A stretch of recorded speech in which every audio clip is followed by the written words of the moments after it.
السلام عليكم ورحمة الله وبركاته. إن الحمد لله نحمده ونستعينه ونستغفره ونعوذ بالله من شرور أنفسنا ومن سيئات أعمالنا. من يهده الله فلا مضل له ومن يضلل فلا هادي له. وأشهد أن لا إله إلا الله وحده لا شريك له وأشهد أن محمدا عبده ورسوله أما بعد. அகிலத்தை படைத்து பரிபாலிக்கக்கூடிய எல்லாம் வல்ல அல்லாஹ்வுக்கே புகழ் அனைத்தும். அல்லாஹ்வின் சத்திய தூதர் எம் உயிரிலும் மேலான கண்மணி நாயகம் ஸல்லல்லாஹு அலைஹி வஸல்லம் அவர்கள் மீதும் அன்னவர்களை பின்பற்றி வாழும் கூடிய அனைத்து முஸ்லிம்கள் மீதும் எல்லாம் வல்ல அல்லாஹ்வின் கருணையும் சாந்தியும் என்னென்றும் நிலவட்டமாக. அன்பிற்குரிய அல்லாஹ்வின் நல்லடியார்களே, சிடிஜேயின் உங்கள் கேள்வி நேரம் நிகழ்ச்சியூடாக இந்த வாரமும் உங்களை சந்திப்பதிலே நாங்கள் மகிழ்ச்சி அடைகிறோம். இந்த நிகழ்ச்சியை பொறுத்தவரையில் உங்களுடைய வாழ்க்கையிலே நீங்கள் அன்றாடம் சந்திக்கக்கூடிய மார்க்க ரீதியான சந்தேகங்களுக்கு பதிலளிக்கக்கூடிய விதத்திலே ஜமாத் சார்பாக நாம் ஏற்பாடு செய்து நடத்தக்கூடிய ஒரு நிகழ்ச்சியாக இருப்பதை நீங்கள் அனைவரும் அறிந்திருக்கிறீர்கள். நிகழ்ச்சிக்கு செல்வதற்கு முன்னதாக ஒரு முக்கியமான அறிவிப்பை உங்களுக்கு செய்து கொள்ளலாம் என நான் நினைக்கின்றேன். அந்த அறிவிப்பு என்னன்னு சொன்னா, சிலோன் தௌஹீத் ஜமாத்தின் மாளிகாவத்த கிளை சார்பாக பலவிதமான நிகழ்ச்சிகளை நடத்தி வருவதை நீங்கள் அறிந்திருப்பீர்கள்.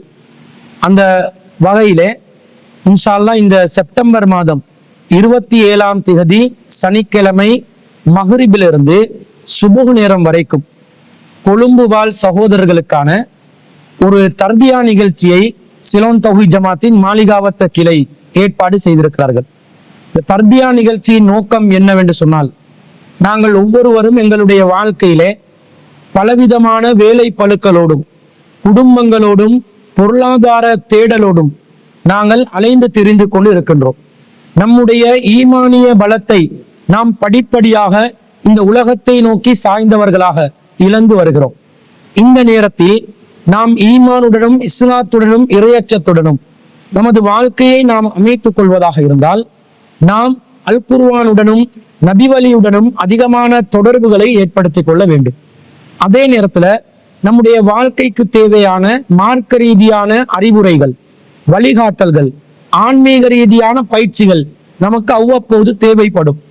அந்த பயிற்சிகளால் தான் நாம் இறைவனை நெருங்குவதற்குரிய அந்த வாசலை திறந்து கொண்டு குர்ஆன் சுன்னா அடிப்படையிலே நம்முடைய வாழ்க்கையை ஆன்மீகத்தை நெறிப்படுத்திக் கொள்வதற்கு முடியுமானதாக இருக்கும். அந்த நோக்கத்திலே நம்முடைய இறையச்சத்தை வலுப்படுத்தும் விதமாக, மார்க்கத்தை கடைபிடிக்கும் விதமாக, அமல் இபாதத்துகளில் நாம் ஈடுபடக்கூடிய விதமாக இந்த தர்பியா நிகழ்ச்சியை சிலோன் தௌஹீத் ஜமாத்தின் மாளிகாவத்த கிளை சார்பாக ஏற்பாடு செய்திருக்கிறார்கள். இன்ஷா அல்லாஹ் ஒரு தனி மனித வாழ்க்கையின் ஒழுக்கங்கள் என்ற கருப்பொருளில் தான் தர்பியா நிகழ்ச்சி நடைபெறுகிறது. கண்டிப்பாக ஆண்களுக்காக நடத்தப்படுகின்ற இந்த தர்பியா நிகழ்ச்சியில் நீங்கள் அனைவரும் கலந்து கொள்ளலாம். கலந்து கொள்ளக்கூடியவர்கள் முன்கூட்டியே உங்களுடைய பெயர்களை பதிவு செய்து கொள்ளுங்கள். அதற்காக திரையில் தென்படக்கூடிய மாளிகாவத்த கிளையின் தலைவரான சகோதரர் அப்துல் ரஹீம் அவர்களுடைய வாட்ஸ்அப் இலக்கத்திற்கு உங்களுடைய பெயர் முகவரியை நீங்கள் பதிவு செய்து கொண்டால் அந்த தர்பியாவுக்கான சகலவிதமான ஏற்பாடுகளையும் செய்து கொள்வதற்கு வசதியாக இருக்கும். இந்த தர்பியா நிகழ்ச்சி உங்களுக்காக வேண்டியே நடத்தப்படுகிறது. பலவிதமான மார்க்க ரீதியான வழிகாட்டல்கள், தனி மனித வாழ்க்கையில் நீங்கள் ஒழுக்கமாக நடந்து கொள்வதற்கு இஸ்லாம் எப்படி உங்களுக்கு வழிகாட்டுகிறது என்பதோடு திருக்குர்ஆன் விளக்க உரைகள், சந்தர்ப்ப துஆக்கள், இன்னும் பல திக்ருகள், ஔராதுகள் நாம் மனப்பாடம் செய்வதற்குரிய பயிற்சிகளும் வழங்கப்பட்டு ஒரு ஆன்மீக நெறிமுறையை இன்ஷா அல்லாஹ் தருவதற்காகத்தான் இந்த தர்பியாவை முற்றிலும் முழுதாக ஏற்பாடு செய்திருக்கிறோம். எனவே கண்டிப்பாக நீங்கள் இதிலே கலந்து கொண்டு பயன்பெற்று தர்பியா நிகழ்ச்சியினூடாக உங்களுடைய ஆன்மீகத்தை பலப்படுத்தி கொண்டு இறைவனுடைய அருளால் குர்ஆன் சுன்னா அடிப்படையிலே இந்த மார்க்கத்தை கடைபிடிக்கக்கூடியவர்களாக வாழக்கூடிய ஒரு பக்குவத்தை அடைவதற்கான ஒரு வாய்ப்பாக இதை பயன்படுத்தி கொள்ளுமாறு அன்பாய் கேட்டுக்கொள்கிறோம். ஏனென்று சொன்னால் அல்லாஹு தாலா குர்ஆன்ல வல் அஸ்ர், காலத்தின் மீது சத்தியமாக, இன்னல் இன்சான லஃபீ குஸ்ர், மனிதன் நஷ்டத்திலே இருக்கிறான் என்று அல்லாஹ் சொல்கிறான். இப்போ மனுஷண்ட வாழ்க்கை மொத்தமா நஷ்டத்துல போகுது. அப்ப யார் இந்த நஷ்டத்திலிருந்து பாதுகாப்பு பெறுவார்கள் என்று சொன்னா, இல்லல்லதீன ஆமனு வஅமிலு ஸாலிஹாத், யார் நம்பிக்கை கொண்டு அமல்கள் செய்வார்களோ, நல்லறங்கள் செய்வார்களோ, சாலியான அமல்களில் ஈடுபடுவார்களோ, வத்தவாஸௌ பில் ஹக்கி வத்தவாஸௌ பிஸ் ஸப்ரி, யாரு சத்தியத்தை ஒருவருக்கொருவர் உபதேசம் செய்து கொண்டு ஒருவருக்கொருவர் பொறுமையையும் உபதேசம் செய்து கொள்வார்களோ அவர்களை தவிர என்று அல்லாஹ் குறிப்பிடுகிறார். எனவே இந்த சூரத்துல் அஸ்ர்ல அல்லாஹ் குறிப்பிடுகின்ற நஷ்டத்தில் இருக்கக்கூடிய மனிதர்களாக நாங்கள் இல்லாமல் நஷ்டத்திலிருந்து விடுபட்டு லாபகரமான வியாபாரத்தில் ஈடுபடக்கூடியவர்களாக, இறைவனோடு செய்த ஒப்பந்தத்தை நிலைநாட்டக்கூடியவர்களாக நாங்கள் மாற வேண்டும் என்று சொன்னால், இந்த பகுதி நேர தர்பியா வகுப்பிலே, தர்பியா பயிற்சியிலே நீங்கள் கலந்து கொண்டு உங்களுடைய ஆன்மீகத்தை நெறிப்படுத்திக் கொள்ளுமாறு மிகவும் அன்பாக உங்களை அழைக்கின்றோம். அனைத்து ஏற்பாடுகளையும் செய்வதற்காக உங்களுடைய பெயர்களை முன்கூட்டியே பதிவு செய்து கொள்ளுமாறு மீண்டும் ஒரு முறை கேட்டுக்கொள்கிறோம். அதுதான் இந்த நிகழ்ச்சியிட முக்கியமான அறிவிப்பாக இருக்கிறது. அடுத்ததாக நாங்க பழமையான அந்த கேள்வி பதில்களுக்கு செல்கிறோம். முதலாவதாக ஒரு சகோதரி கொழும்புல இருந்து கேட்கிறாங்க. என்ன கேட்கிறாங்கன்னு சொன்னா, திருமணத்தின் போது நிபந்தனை இடுவதற்கு மணமகளுக்கு உரிமை உண்டா? அதாவது திருமணத்தின் போது தன்னுடன் மாத்திரம்தான் மணமகன் கடைசி வரைக்கும் வாழ வேண்டும், அவர் இரண்டாம் திருமணம் செய்து கொள்ளக் கூடாது என்று நிபந்தனையிடும் அதிகாரம் மணமகளுக்கு இருக்கிறதா என்று ஒரு கேள்வியை கேட்டிருக்கிறார்கள். இந்த கேள்விக்கு பதிலளிப்பதற்கு முன்பதாக திருமணம் என்றால் என்னவென்பதை நாங்கள் முதலாவது புரிந்து கொள்ள வேண்டும். அதாவது திருமணம் என்பது வெறுமனே ஒரு ஆணும் பெண்ணும் இணையும் ஒரு வாழ்க்கையாக இஸ்லாம் சொல்லவில்லை. அதற்கு மாற்றமாக கொஞ்சம் ஆழமாக சென்று இஸ்லாம் திருமணம் என்பதை ஒரு வாழ்க்கை ஒப்பந்தமாக பிரகடனப்படுத்துகிறது. அல் குர்ஆன்ல சூரத்துன் நிசா 4வது அத்தியாயத்துல 21வது வசனத்தில் அல்லாஹ் சொல்கிறான், அவர்கள் உங்களிடம் கடுமையான ஒப்பந்தத்தை எடுத்திருக்கிறார்கள் என்று அல்லாஹ் சொல்கிறான். அதாவது மன வாழ்க்கையில் இணையக்கூடிய பெண்கள் ஆண்களிடம் கடுமையான ஒரு ஒப்பந்தத்தை எடுத்திருக்கிறார்கள் என்று அல்லாஹ் சொல்றான். திருமணம் என்பது ஒரு ஒப்பந்தமாக ஆன பிறகு அந்த ஒப்பந்தத்துல 2 சாரார் இருக்கிறார்கள். ஒன்று மணமகன், இன்னொன்று மணமகள். அவர் 2 பேரும் சேர்ந்து நிபந்தனை போட்டுதான் ஒரு திருமணத்திற்குள் நுழையலாம் என்பது இந்த வசனத்திலிருந்து நாங்கள் விளங்கிக் கொள்கிறோம். வெறுமனே ஒருதலை பட்சமாக மணமகன் விடுக்கின்ற நிபந்தனைக்கு மணமகள் தரப்பு தலை சாய்ந்து கட்டுப்பட்டு அந்த நிபந்தனைகளுக்கு ஒப்புக்கொண்டு மணமகள் தரப்பிலிருந்து எந்த நிபந்தனைகளும் இடாமல் ஒரு திருமணத்துக்கு நுழைய வேண்டும் என்று இந்த வசனத்துல அல்லாஹ் குறிப்பிடல. அப்படியா இருந்தா அது ஒரு ஒப்பந்தமா இருக்காது. 2 சாராரோடு போடுகின்ற ஒப்பந்தமாக இருந்தா 2 சாராரும் அதற்கான நிபந்தனைகள் இடுவதற்கு தகுதி பெற்றவர்கள், உரிமை பெற்றவர்கள். அதான் அடிப்படை. ஒப்பந்தத்துல அடிப்படை என்று சொன்னா 2 பேர் சேர்றாங்கன்னு சொன்னா, 2 பேர் ஒரு ஒப்பந்தத்துல இணைகிறாங்கன்னு சொன்னா, தான் என்னென்ன விரும்புறோமோ அந்த நிபந்தனைகளை அந்த ஒப்பந்தத்துல உள்ளடக்கலாம் என்பது இயல்பான அடிப்படை என்பதை நாங்கள் புரிந்து கொள்கிறோம். அந்த அடிப்படை தான் திருமண ஒப்பந்தத்திற்கும் இருக்கிறது. கணவன் மனைவியாக இணையக்கூடிய நேரத்தில் ஒரு கணவனும் மனைவியும் தன்னுடைய கல்வி சம்பந்தமாக ஒரு ஒப்பந்தத்தை போட்டுக் கொள்ளலாம். கணவன் படிப்பு மேற்கொள்றாரு, உழைப்பதோடு படிக்கவும் செய்யறாரு. நான் இந்த படிப்பை மேற்கொண்டுதான் உழைச்சு கொண்டிருப்பேன், நான் முற்றிலும் முழுதாக உழைப்பதில் மாத்திரம் இருக்க மாட்டேன், எனவே உழைப்போடு சேர்ந்து படிப்பும் என்னுடைய வாழ்க்கையில் இருக்கும் என்று ஒரு மணமகனுக்கு சொல்லலாம்.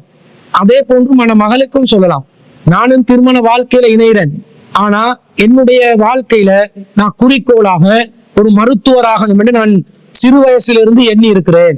எனவே என்னுடைய அந்த இலக்கை நான் கைவிட விரும்பவில்லை.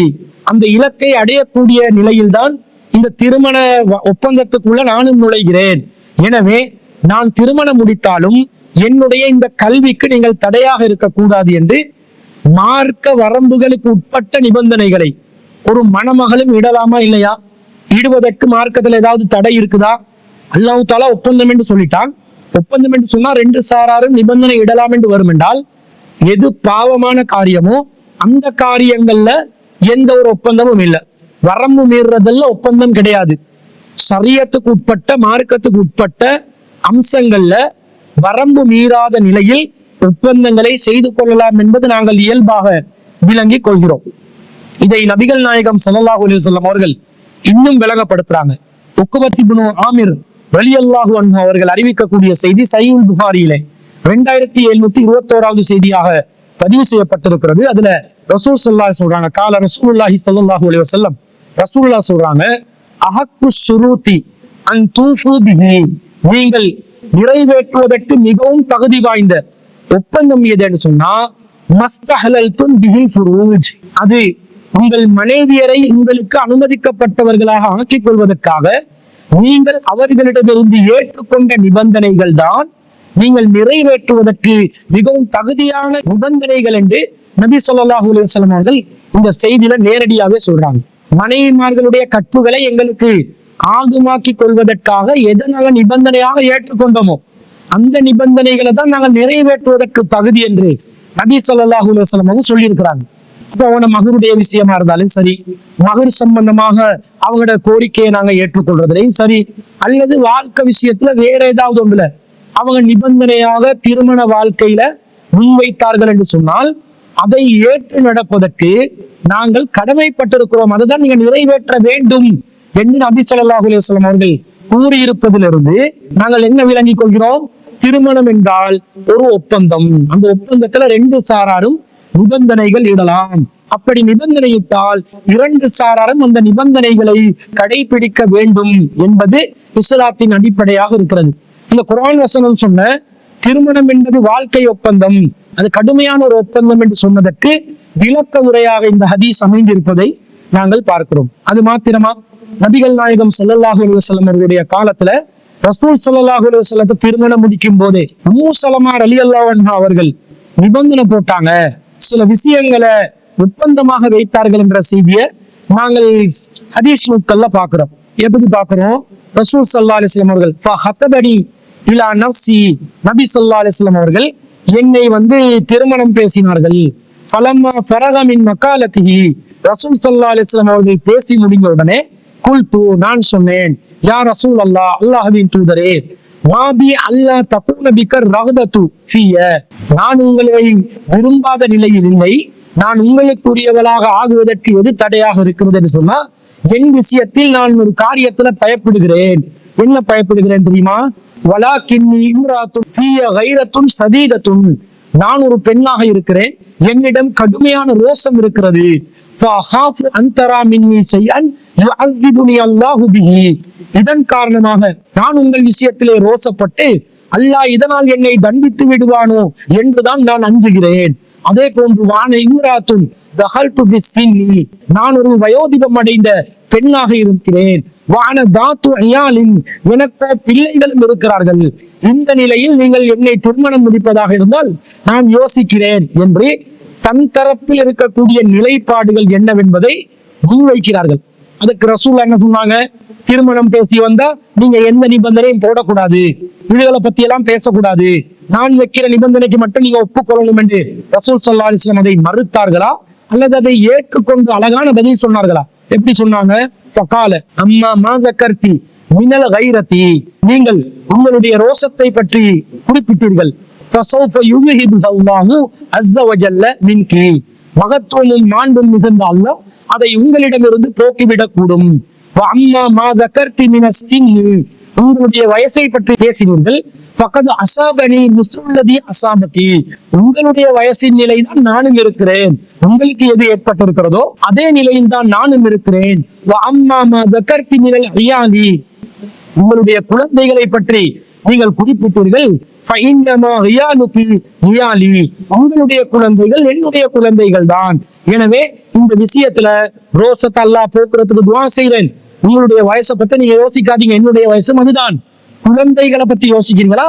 நான் குழந்தைகளை பொறுப்பேற்றுக் கொள்கிறேன் என்று அந்த ஒப்பந்தத்துக்கு இணைவதற்கு எது தடையா இருந்துச்சு என்று உம்மு ஸலமா ரலியல்லாஹு அன்ஹா அவர்கள் கருதினார்களோ அதை நபி ஸல்லல்லாஹு அலைஹி வஸல்லம் அவர்கள் அழகான முறையில் ஒப்புக்கொண்டு அந்த ஒப்பந்தத்தை நிறைவேற்றுவேன் என்று வாக்குறுதி அளித்தார்களா? இல்லையா? இந்த செய்தியை நாங்க அஹ்மதுல 15751வது செய்தியா பார்க்கிறோம். இதை அதே உம்மு ஸலமா ரலியல்லாஹு அன்ஹா அவர்கள் தான் அறிவிக்கிறார்கள். அப்ப திருமணம் என்பது இரண்டு சாராரும் நிபந்தனை போட்டு நுழைகின்ற ஒரு ஒப்பந்தம் என்று வருகின்ற நேரத்துல மணமகளுக்கு தன் சார்பாக ஒப்பந்தங்களை இடுவதற்கு மார்க்கத்துல முழுமையான உரிமை இருக்கிறது. அதை யாராலும் பறிக்க முடியாது, யாராலும் மறுக்கவும் முடியாது. அதே நேரத்துல கேள்வி கேட்ட சகோதரி என்ன கேட்கிறாங்க? இரண்டாவது திருமணத்துக்கு செல்லாமல் என்னுடன் மாத்திரம்தான் நீங்கள் இறுதி வரைக்கும் வாழ வேண்டும், என்று, நான் உயிரோடு இருக்கும் காலமெல்லாம் என்னோடுதான் நீங்கள் வாழ வேண்டும், இரண்டாம் திருமணத்திற்கு செல்லக்கூடாது என்று நிபந்தனையிடுவதற்கு உரிமை இருக்கிறதான்னு கேட்கிறாங்க. தாராளமா இருக்குது.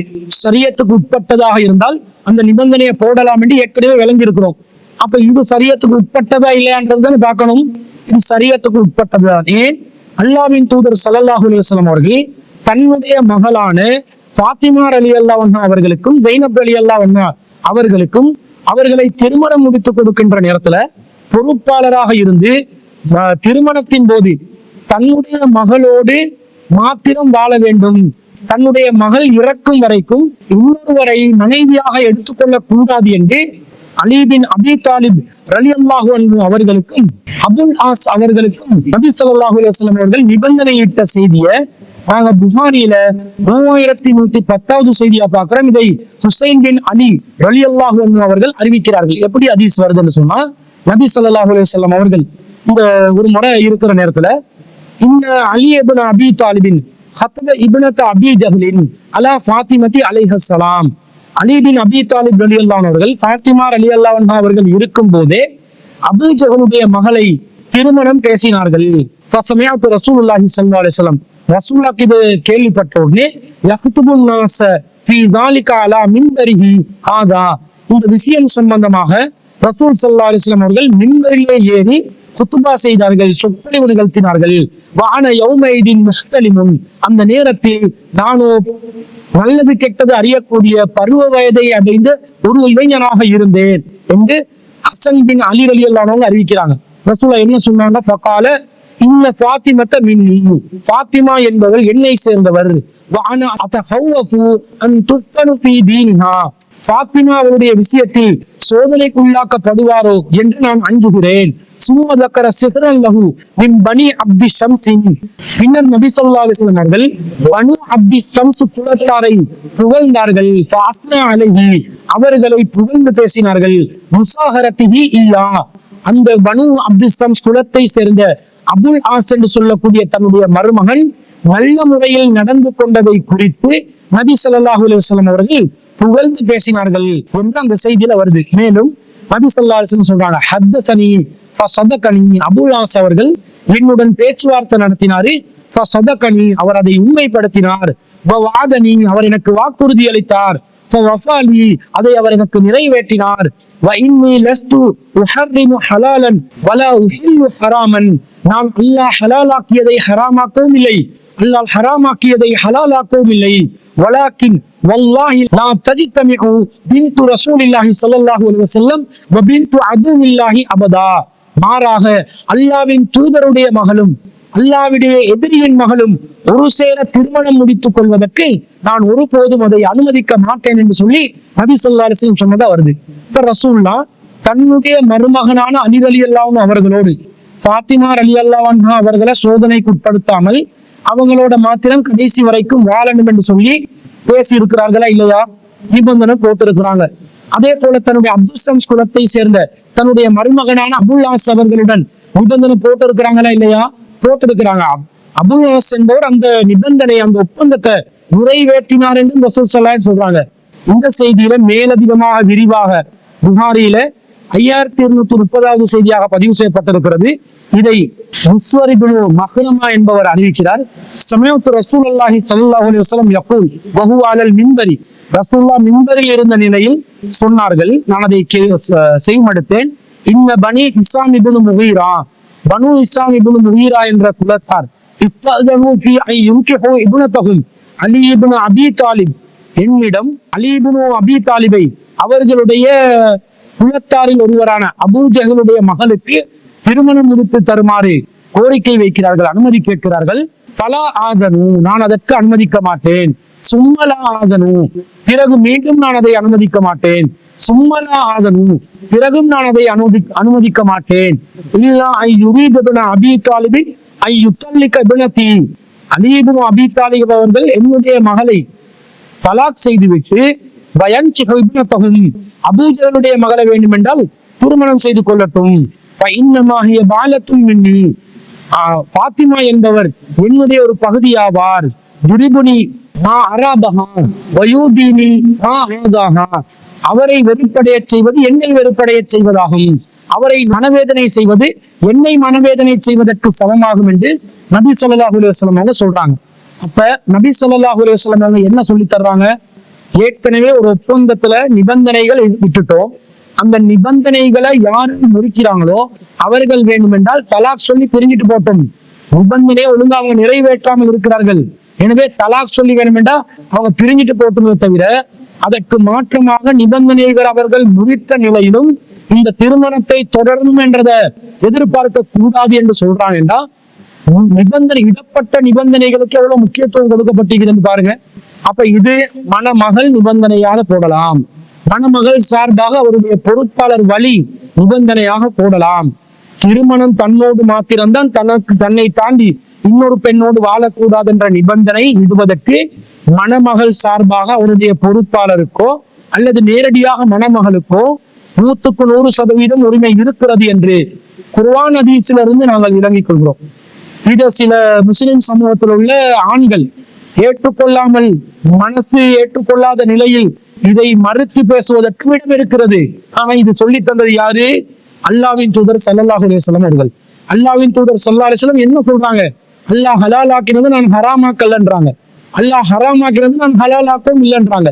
மார்க்கத்துல உள்ளதை தான் செய்றேன், மார்க்கத்துல இப்படி செய்வதற்கு அனுமதி இருப்பதனால, அந்த உரிமை பெண்ணுக்கு இருப்பதனால பெண் சார்பாக மணமகள் சார்பாக பொறுப்பாளராக வலியாக இருந்து நான் செய்தேன் என்று நபி ஸல்லல்லாஹு அலைஹி வஸல்லம் செஞ்சு காட்டுறதிலிருந்து திருமணத்துக்கு முன்பதாக பெண்களுக்கு திருமணத்துக்கான நிபந்தனைகள் இடலாம். குறிப்பாக தன்னோடு மாத்திரம் கணவன் வாழணும், தன்னை தவிர வேறொரு பெண்ணை திருமணம் முடிக்க கூடாது என்று முன்கூட்டியே நிபந்தனை இடலாம். அது மார்க்கத்துல ஹலால் என்ற ஹராமாக்குறதாக ஆகாது, அது மார்க்கத்துக்கு உட்பட்ட ஷரியத்துக்கு உட்பட்ட ஒரு நிபந்தனையாகத்தான் இருக்கிறது. எனவே அதை நிறைவேற்றுவதற்கு திருமணத்துல யாரு ஒப்பந்ததாரராக ஒரு தரப்பினராக வந்து சேர்ந்தாரோ, யார் ஒப்பந்தம் செய்தாரோ அவருக்கு முழு பொறுப்பு இருக்குது. அவர் அந்த பொறுப்பை மீறினால் அவர் திருமணத்துக்கு செஞ்ச அந்த ஒப்பந்தத்தை நிறைவேற்றவில்லை, அதை முறியடித்தார், அந்த ஒப்பந்தத்தில் மோசடி செய்தவர் ஆவார் என்று மறுமையில் அதற்காக வேண்டி அவர் விசாரணை நடத்தப்படுவார் என்பதையும் நாங்கள் இதன் மூலமாக விளங்கிக் கொள்கிறோம். எனவே தாராளமாக திருமணத்துக்கு நுழையும் ஆண்களும் பெண்களும் தேவையான நிபந்தனைகளை மார்க்கத்துக்கு உட்பட்டு இட்டுக் கொள்ளலாம் என்பதை இந்த செய்தியிலிருந்து நாங்கள் விளங்கிக் கொள்கிறோம். இதை அந்த கேள்வி கேட்ட சகோதரிக்கு நாங்கள் பதிலாக பதிவு செய்து கொள்கிறோம். இன்னொரு கேள்வி வருது, இதே திருமணம் ஒட்டின ஒரு கேள்விதான். திருமணத்தின் போது மகர் கொடுப்பதற்கு வசதி இல்லாத ஆண்கள் என்ன செய்ய வேண்டும் என்று கேட்கிறார்கள். அதாவது திருமணத்தின் போது மகர் கொடுக்கணும் என்று இஸ்லாம் சொல்லுது. திருக்குர்ஆன்ல 4வது அத்தியாயத்துல 4வது வசனத்துல வஆத்துன் நிஸா ஸதுகாத்தி இன்ன நிஹ்லா, பெண்களுக்கு அவர்களின் மனத்தொடைகளை கட்டாயமாக கொடுத்து விடுங்கள் என்று அல்லாஹ் சொல்றார். அப்ப திருமணத்துல மிக முக்கியமான ஒரு ஷரத்து தான் ஆண் தரப்பு பெண் தரப்புக்கு மகர் கொடுக்கணும். பெண் தரப்பிடமிருந்து ஆண் தரப்பு எந்த கோரிக்கையும் வைக்கக்கூடாது. ஆண் தரப்பு தான் பெண்களுக்கு பெண்களின் சதக்காவாக, சதுகாத்தி இன்ன பெண்களுக்குரிய சதக்காவாக, அவர்கள் உரிமை படைத்த சதக்காவான, அவர்களுக்கு சேர வேண்டிய சதக்காவான இந்த மகரை கொடுக்குமாறு அல்லாஹ் தஆலா குர்ஆன்ல கட்டளையிடுறான். இது இந்த வசனத்துல மட்டும் இல்ல, 4வது அத்தியாயத்துல 24வது வசனம், 25வது வசனம், 127வது வசனம், 5வது அத்தியாயத்துல 5வது வசனம், 28வது அத்தியாயத்துல 27வது வசனம், 33வது அத்தியாயத்துல 50வது வசனம், 60வது அத்தியாயத்துல 10வது வசனம், இந்த எல்லா வசனங்களையும் திருமணத்தின் போது அவர்கள் மணக்கொடை கொடுக்க வேண்டும், மகர் கொடுக்க வேண்டும், மணமகளுக்கு மணமகன் மகர் கொடுக்க வேண்டும் என்று இஸ்லாம் வலியுறுத்தி கட்டாயப்படுத்தி சொல்லி இருப்பதை பார்க்கிறோம். மகர் இல்லாமல் திருமணம் என்பதே இல்லை என்று தெளிவாக நாங்கள் விளங்கிக் கொள்கிறோம். ஜாஹிலியா காலத்துல ஒரு திருமண முறை இருந்துச்சு. இந்த திருமணத்துக்கு வந்து சிகார் என்று சொல்லுவாங்க. அந்த திருமணத்தை நபி ஸல்லல்லாஹு அலைஹி வஸல்லம் தடுக்கிறாங்க, தடை செய்யறாங்க. ஏன் தடை செய்யறாங்கன்னா, அந்த திருமண முறையில மகர் பரிமாறப்படாது, மகர் கைமாறாது என்பதனாலே ரசூலா திருமணத்தை தடை செஞ்சதாக ஒரு செய்தியை நம்ம புகாரில 5112வது மற்றும் 6960வது செய்தியாக பார்க்கிறோம். அப்துல்லா இப்னு உமர் ரலியல்லாஹு அன்ஹு அறிவிக்கிறாங்க. என்ன அறிவிக்கிறாங்க? இன்ன ரசூலுல்லாஹி ஸல்லல்லாஹு அலைஹி வஸல்லம் நஹா அனிஸ் சிகாரி, நபி ஸல்லல்லாஹு அலைஹி வஸல்லம் சிகார் திருமணத்தை தடை செய்தார்கள். சிகார் திருமணம் என்னன்னு சொன்னா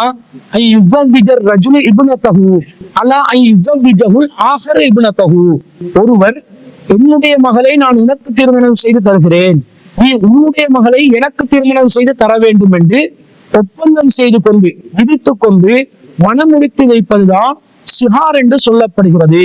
லைஸ பைனஹுமா சதாக்கும், இந்த ஒப்பந்தத்தில் சதகா மஹர் என்பது கிடையாது.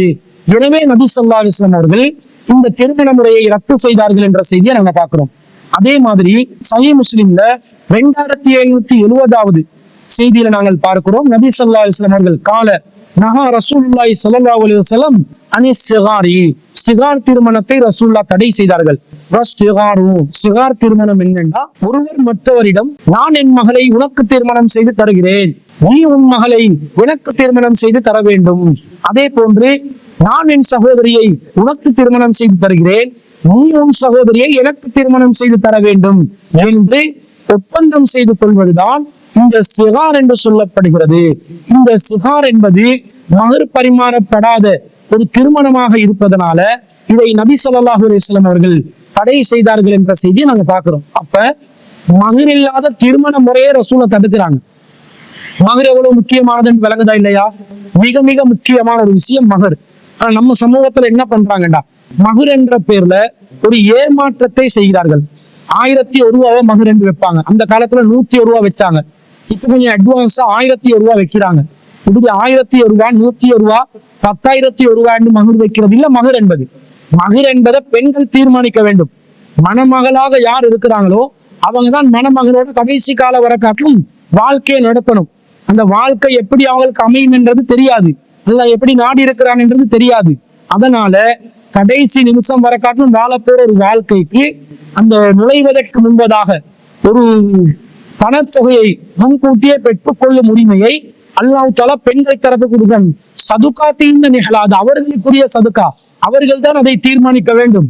அல்லாஹ் திருமறை குர்ஆன்ல 4வது அத்தியாயத்தில் 25வது வசனத்துல நீங்க அவங்களுக்கு ஒரு பொற்குவியல் கொடுத்திருந்தாலும் திருப்பி எடுத்துறாதீங்கன்னு எல்லாம் சொல்றாங்க. அப்ப அவங்களுக்கு ஒரு பொற்குவியலை கூட கேட்பதற்கு உரிமை இருக்கிறது என்பதை நாங்கள் விளங்கிக் கொள்கிறோம். அப்ப பெரிய அளவுல மகர் தொகைகளை பெண்கள் கேட்க வேண்டும், மணமகள்மார்கள் கேட்க வேண்டும். அப்படி கேட்காததுனாலதான் ஆண் தரப்பினர் மகர் என்ற பெயர்ல ஏமாற்றமான ஒரு மகரை கொடுத்து, சிறிய அளவிலான ஒரு மகரை கொடுத்து பெரிய அளவில் வரதட்சணையை சூறையாடி எடுத்துக் கொள்கிறார்கள்.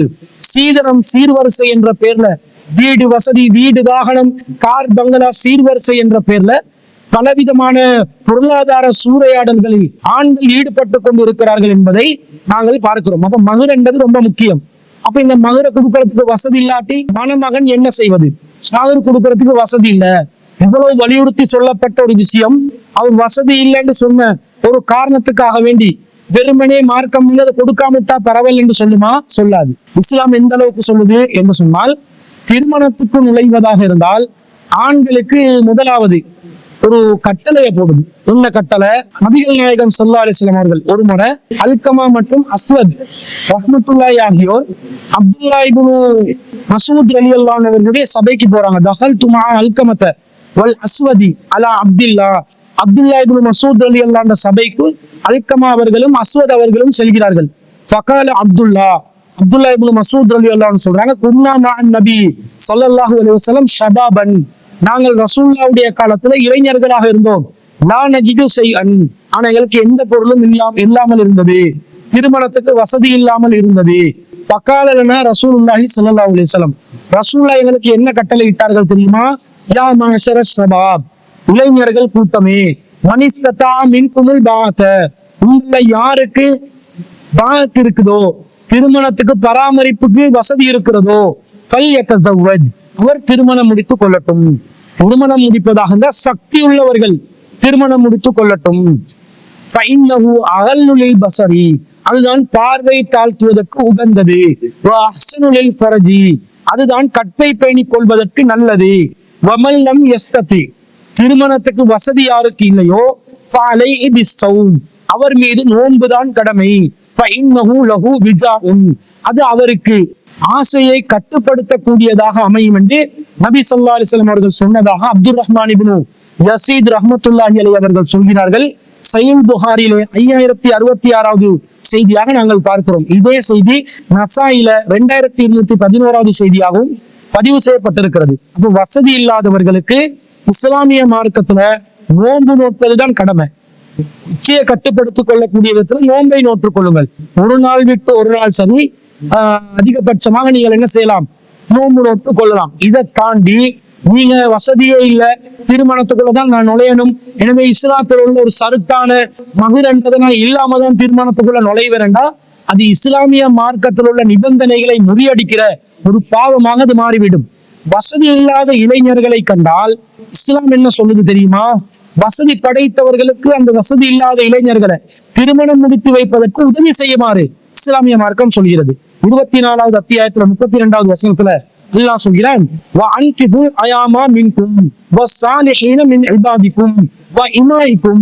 உங்களில் வாழ்க்கை துணையற்றவர்களுக்கும்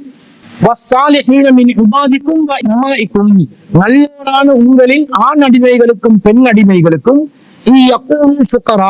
அவர்கள் ஏழைகளாக இருந்தால் அவர்களை அல்லாஹ் வசதி படைத்தவர்களாக ஆக்குவான்.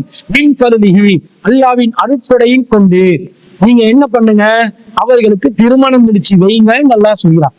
அப்போ வசதி இல்லாத வாழ்க்கை துணையற்ற அடிமைகளான ஆண்கள் பெண்கள் இவங்களுக்கு நீங்க திருமணம் முடிச்சு வைங்க என்று அல்லாஹ் தஆலா சொல்றான். வசதி படைத்தவர்கள் வசதி இல்லாதவர்களுக்கு திருமணத்துக்கான செலவுக்கு உதவி செய்யலாம். திருமணத்துல என்ன செலவு இருக்குது? மகர் செலவு இருக்குது, வலிமா விருந்து செலவு இருக்குது. மகரை பெண்கள் தீர்மானிக்கணும். அந்த பெண்கள் கேட்கிற அந்த மகர் தொகை அளவுக்கு இவர்களும் அவங்ககிட்ட பேச்சுவார்த்தை நடத்தி இதை தரலாம், இதை தர முடியாது இருக்குது, எனக்கு வசதி குறைவா இருக்குது, கொஞ்சம் குறைச்சி கேளுங்க, கொஞ்சம் பார்த்து செய்யுங்க என்று கூட கோரிக்கை வச்சு அந்த மகர் அளவை கூட்டி குறைக்கிறதுக்கு ரிக்வெஸ்ட் பண்ணலாம். அந்த மணமகள் இல்லை, எனக்கு நான் கேட்கிற தொகையைத்தான் வேணும்னு பிடிச்சா வேற இடத்துல பார்க்கிற வேண்டியது இல்ல, குறைச்சி நீங்க தந்தா பரவாயில்ல, நான் கேட்கறத விட நீங்க குறைச்சி தந்தாலும் நான் உங்களை திருமணம் முடிச்சு கொள்வேன் என்று சொன்னால் அந்த மகர் தொகையை கொடுப்பதற்கான வசதியை மணமகனுக்காக வேண்டி வசதி படைத்தவர்கள் உதவி செய்து கொடுக்கலாம். 2வது செலவு வலிமா விருந்து செலவு. வலிமா விருந்து அவங்களோட வசதிக்கு உட்பட்டு செய்யறது, அவங்களோட வசதிக்கு ஏற்ற மாதிரி செய்யறது. அந்த வலிமா செலவை அந்த சிறிய அளவுல நடத்துறதுக்கு கூட மணமகனுக்கு வசதி படைத்தவர்கள் உதவி செய்யலாம் என்பது இதுல இருந்து விளங்குதா இல்லையா? வலிமாவை கூட வசதியாக செஞ்சுதான் ஆகணும் என்றது இல்லை. ஏனென்றால் அது ஆணுடைய சக்திக்கு உட்பட்டு செய்யறது. சாதாரணமான ஒரு டீ பிஸ்கட் பாட்டி ஒன்றை கொடுத்தாவது வலிமாவை முடித்துக் கொள்ளலாம். ஆனால் மகர் என்பது பெண் தரப்பு தீர்மானிக்கிற ஒன்று என்றதனால மகருக்காக வேண்டி வசதி படைத்தவர்கள் வசதி இல்லாத மணமகன்களுக்கு உதவி செய்வது இந்த மார்க்கத்துல கட்டாய கடமையா இருக்குது. இதை செய்யாம நம்ம ஹாஜியார்மார்கள் எல்லாம் என்ன பண்ணுவாங்கன்னா, குமரு காரியத்துக்கு ஹெல்ப் பண்றோம் என்ற பேர்ல சீதனத்துக்காக ஹெல்ப் பண்ணி கொண்டு இருக்கிறாங்க, வரதட்சணைக்காக ஹெல்ப் பண்ணி கொண்டு இருக்கிறாங்க. கல்யாணம் முடிக்கிறதுக்கு, கல்யாண சாப்பாடுக்கு, பெண் வீட்டு விருந்து போடுறதுக்கு, சகன் கணக்கு போடுறதுக்கு வசதி இல்ல, 100 சகன் கேட்கிறாங்க, 300 சகன் கேட்கிறாங்க, மணமகன் தரப்புல போட சொல்லி வற்புறுத்துறாங்க, இதற்கு வசதி இல்லைன்னு சொல்லி பெண் தரப்புல யாராவது சொல்லும் போது அதற்காக வேண்டி கல்யாண சாப்பாடு செலவை பொறுப்பெடுக்கிறாங்க. சவடி மாலை வேணும் மணமகளுக்கு, தாலியுடைய அந்தஸ்துல நாங்க சவடி மாலையை பாக்குறோம், எனவே சவடி மாலைக்கு உதவி செய்யுங்கன்னு கேட்டோன்னே சவடி மாலைக்கும் இஸ்லாத்துக்கு என்னடி சம்பந்தம் இருக்குதுன்னு கேட்காம அதுக்காக வேண்டி சவடி மாலையை நான் எடுத்து கொடுக்குறேன் என்று ஹாஜியார்மார்கள் வசதி படைத்தவர்கள் எதுக்கு மார்க்கத்துல செய்வதற்கு கடமையே இல்லையோ அதற்காக வேண்டி பாஞ்சி விழுந்து கொண்டு செய்வதை பார்க்கிறோம். ஆனா அதுக்கு மாற்றமாக இஸ்லாம் என்ன சொல்லுது? நீங்க மகர் கொடுப்பதற்கு மணமகனுக்கு உதவி செய்யுங்க. அதான் மணமகன் நிர்பந்திக்கப்பட்ட இடம். ஏன்னா மணமகள் தீர்மானிக்கிறாள், மணமகன் நிர்பந்திக்கப்படுகிறான். எனவே அதை நிறைவேற்றுவதற்கு அவனுக்கு வசதி இல்லாட்டி வசதி ஏற்படுத்தி கொடுங்க, விரும்பினால் வலிமாக்கும் உதவி செய்து கொடுக்கலாம் என்றது விளங்குதே தவிர மகர் இல்லாமக்கணும் என்றது சரி வருமா? சரி வராது. அடுத்தது இந்த மார்க்கம் என்ன சொல்லுது? மகர் என்ற வகையில சிறிய அளவிலாவது ஒரு பொருளை கொடுக்கறதுக்கு வசதி இருந்தா பெண் தரப்பிட்ட கோரிக்கை வைக்கலாம். ஒரு சின்ன பொருளையாவது நான் தரவா, அது மகரா கொடுக்கறதுக்கு எனக்கு அதுதான் வசதியா இருக்குது. இப்போ மணமகள் அதை சம்மதிச்சா எந்த பிரச்சனையும் இல்லை. இதை நாங்கள் எப்படி விளங்கிக் கொள்றோம் என்று சொன்னா, நபி ஸல்லல்லாஹு அலைஹி வஸல்லம் அவர்களிடம் ஒரு பெண்மணி வருகிறார். சொல்றாங்க, அல்லாஹ்வின் தூதர் ஸல்லல்லாஹு அலைஹி வஸல்லம் கிட்ட, அன்ன இம்ராஅத்தன் அத்தத்தின் நபிய ஸல்லல்லாஹு அலைஹி வஸல்லம் ஃபஅலத் அலைஹி நஃப்ஸஹா, ஒரு பெண்மணி ரசூலுல்லாஹ்விடம் தன்னை ரசூலுல்லாஹ்வுக்கு ஒப்படைத்து விட்டால், மாலில் யௌம ஃபின் நிசாஇ மின் ஹாஜத்தின், ரசூல் என்ன சொன்னாங்க, எனக்கு எந்த பெண் விஷயத்திலும் தற்போது நாட்டம் இல்லை. ஃபகால ரஜுல், அப்போ ஒரு அருகில் இருந்த ஒரு சஹாபி சொல்றார், யா ரசூலல்லாஹ் ஸவ்விஜ்னிஹா, அந்த பெண்ணை எனக்கு திருமணம் முடித்து வையுங்கள். ரசூலா கேட்கிறாங்க, மா இந்தக்க, உங்களிடம் என்ன இருக்கிறது? காலமா இந்தி செய்யும், எனக்கு எதுவுமே இல்லைன்றாங்க. இப்ப எதுவுமே இல்லாட்டி பரவாயில்லன்னு ரசூலா திருமணம் முடிச்சு வச்சாங்களா? இல்ல. ரசூலா சொல்றாங்க, அத்திஹா வலவ் ஹாத்தமின் மின் ஹதீதின், ஒரு மோதிரமாவது, நீங்க இரும்பு மோதிரமாவது அவங்களுக்கு கொடுத்துட்டு தான் திருமணம் முடிக்கணும் என்றாங்க. மகரை கட்டாயப்படுத்துறாங்க. அப்ப அவர் சொல்கிறார், மா இந்தி செய்யும், என்கிட்ட அதுவும் இல்ல, எதுவுமே இல்ல. ரசூலா கேட்கிறாங்க, தமா இந்த கம்மினல் குர்ஆன், குர்ஆன்ல எதையாவது மனப்பாடமாக்கி வச்சிருக்கிறீங்களான்னு கேட்கிறாங்க. அவர் சொல்றாரு, கதாவ கதா, இதை மனப்பாடமாக்கி வச்சிருக்கிறேன். கால பக்கத்து மல்லித்துகா இமாமாக மினல் குர்ஆன், உங்களிடம் குர்ஆன்ல எது மரணமாக இருக்கிறதோ அதற்கு பகரமாக அதை வைத்து அவரை உங்களிடத்தில் நான் ஒப்படைத்து விடுகிறேன், சொந்தமாக்கி தருகிறேன் என்று சொல்லி நபி ஸல்லல்லாஹு அலைஹி வஸல்லம் திருமணம் முடிச்சு வச்சதாக சஹீஹ் புகாரியிலே 5141வது செய்தியில பாக்குறோம். இதுல ரசூல்லா எதையாவது நம்ம கொடுக்கணும் என்றாங்க. ஒரு இரும்பு மோதிரமாவது அல்லது ஒரு குர்ஆன்ல உள்ள வசனங்களையாவது நீங்க மனப்பாடமாக்கி கொடுக்கணும். ஆனா இந்த இடத்துல அந்த மணமகள் சார்பாக நபி ஸல்லல்லாஹு அலைஹி வஸல்லம் தான் மகரை தீர்மானிக்கிறாங்க. ஏன் தீர்மானிக்கிறாங்கன்னா, அந்த பெண்மணி ரசூலுல்லாஹ்வுக்கு தன்னை அன்பளிப்பு செய்ததா சொல்றாங்க. என்ன நீங்களே திருமணம் முடிச்சு கொள்ளலாம், அல்லது எந்த விஷயத்துல நீங்க பொறுப்பெடுத்து செய்யுங்கன்னு பொறுப்பை சாட்டி விடுறாங்க. இப்ப ரசூலா திருமணத்தை விரும்பல, இப்ப திருமணத்துல நாட்டம் இல்லைன்றாங்க. நிறைய மனைவிமார்கள் இருக்கிறாங்க. இனியும் திருமணம் அவசியம் என்றது இல்லைன்னு சொன்ன உடனே பக்கத்தில் உள்ளவர் திருமணம் முடிக்கிறதுக்கு கேட்ட உடனே ரசூல் அந்த பெண்ணுடைய வழியாக மாறி மகர தீர்மானிக்கிறாங்க. அப்ப அந்த மகராக ரசூலுல்லாஹ்வுக்கு அந்த அதிகாரத்தை பெண் கொடுத்ததுனாலதான் ஒரு இரும்பு மோதிரமாவது பரவாயில்ல, அதுவும் இல்லைன்னொன்னே குர்ஆன்ல சில வசனங்களையாவது மகராக நீங்க கொடுத்துதான் கல்யாணம் முடிச்சு கொள்ளணும் என்று ரசூலுல்லாஹ் நிபந்தனையிட்டாங்க. அதுல இருந்து மணமகள் சார்பாக ரசூலுல்லாஹ் மகரை குறைச்சி அங்கீகரிச்சதுனால அந்த திருமணம் நடந்துச்சுங்கிறத விளங்குறோம். அப்ப மணமகள் சார்பாக வலியோ அல்லது மணமகளோ அல்லது வலியோ, மணமகள் சார்பாக வலியோ மகரை குறைச்சி கேட்டா எந்த பிரச்சனையும் இல்லை. ஆனா அவங்களுக்கு முழுசா பெருசா கேட்கறதுக்கு முழு அதிகாரமும் இருக்கிறது என்பதிலிருந்து மகர் கொடுக்கறதுக்கு வசதி இல்லைன்னு சொல்லி மகர் கொடுக்காம எல்லாம் ஆண்கள் திருமணம் முடிக்க முடியாது. அது இஸ்லாத்தின் ஒரு அடிப்படையான நிபந்தனையை அப்பட்டமாக மீறும் ஒரு மிகப்பெரிய ஒரு குற்றமாக கருதப்படும். நபிவழிக்கு மாற்றமான ஒரு நிலைப்பாடாக இருக்கிறது. ஷரியத் என்ற பேர்ல, எந்த பேர்ல யாரு இந்த சட்டத்தை கொண்டு வர பார்த்தாலும் மகர் கொடுக்க வசதி இல்லாட்டி என்ன பண்ண, ஒன்றும் இல்லாட்டி ஒன்றும் பண்ணலாண்டி யாராவது சொன்னா அவர்கள் குர்ஆன் ஹதீஸுக்கு எதிரானவர்கள், குர்ஆன் ஹதீஸை குழி தோண்டி புதைப்பதற்கு முயற்சி செய்பவர்கள், இஸ்லாத்துக்கு எதிரான எதிரிகள், துரோகிகள் என்பதை நாங்கள் விளங்கிக் கொள்ள வேண்டும். அப்படி ஒரு ஷரியத், அப்படி ஒரு சட்டம் இஸ்லாத்துல மகர் கட்டாயமா கொடுத்துதான் திருமணம் முடிக்க வேண்டும். வசதி இல்லாதவர்கள் ஒண்ணுமே பண்ண இயலாட்டி நோம்பு பிடிச்சு கொள்ளணும். வசதி படைத்தவர்கள் வசதி இல்லாதவர்களுக்கு மகர் கொடுப்பதற்கு உதவி செய்யலாம், வலிமாக்கு விரும்பினா உதவி செய்யலாம் என்பதைத்தான் குர்ஆன் ஹதீஸ்ல இருந்து நாங்கள் விளங்கக்கூடிய விஷயமாக இருக்கிறது. அதை அந்த கேள்வி கேட்ட சகோதரிக்கு பதிலாக நாங்கள் பதிவு செய்து கொள்கிறோம். சகோதரர் முனவர் அவர்கள் அனுராதபுரத்திலிருந்து கேள்வி கேட்டிருக்கிறார். ஏக காலத்தில் மனைவியின் அம்மாவின் சகோதரியை திருமணம் செய்யலாமா கேட்கிறார். அதாவது ஒரே நேரத்துல மனைவியின் அம்மா, அதாவது மனைவியையும் மனைவியின் அம்மாவின் சகோதரி, மாமியாரின் சகோதரியை திருமணம் செய்து கொள்ளலாமா என்று கேட்கிறார். அல்லாஹ் தஆலா யாரை நாங்க திருமணம் செய்யணும், யாரை திருமணம் செய்யக்கூடாது என்பதை ஒரு பட்டியல் போட்டு அல் குர்ஆன்ல சொல்றான்.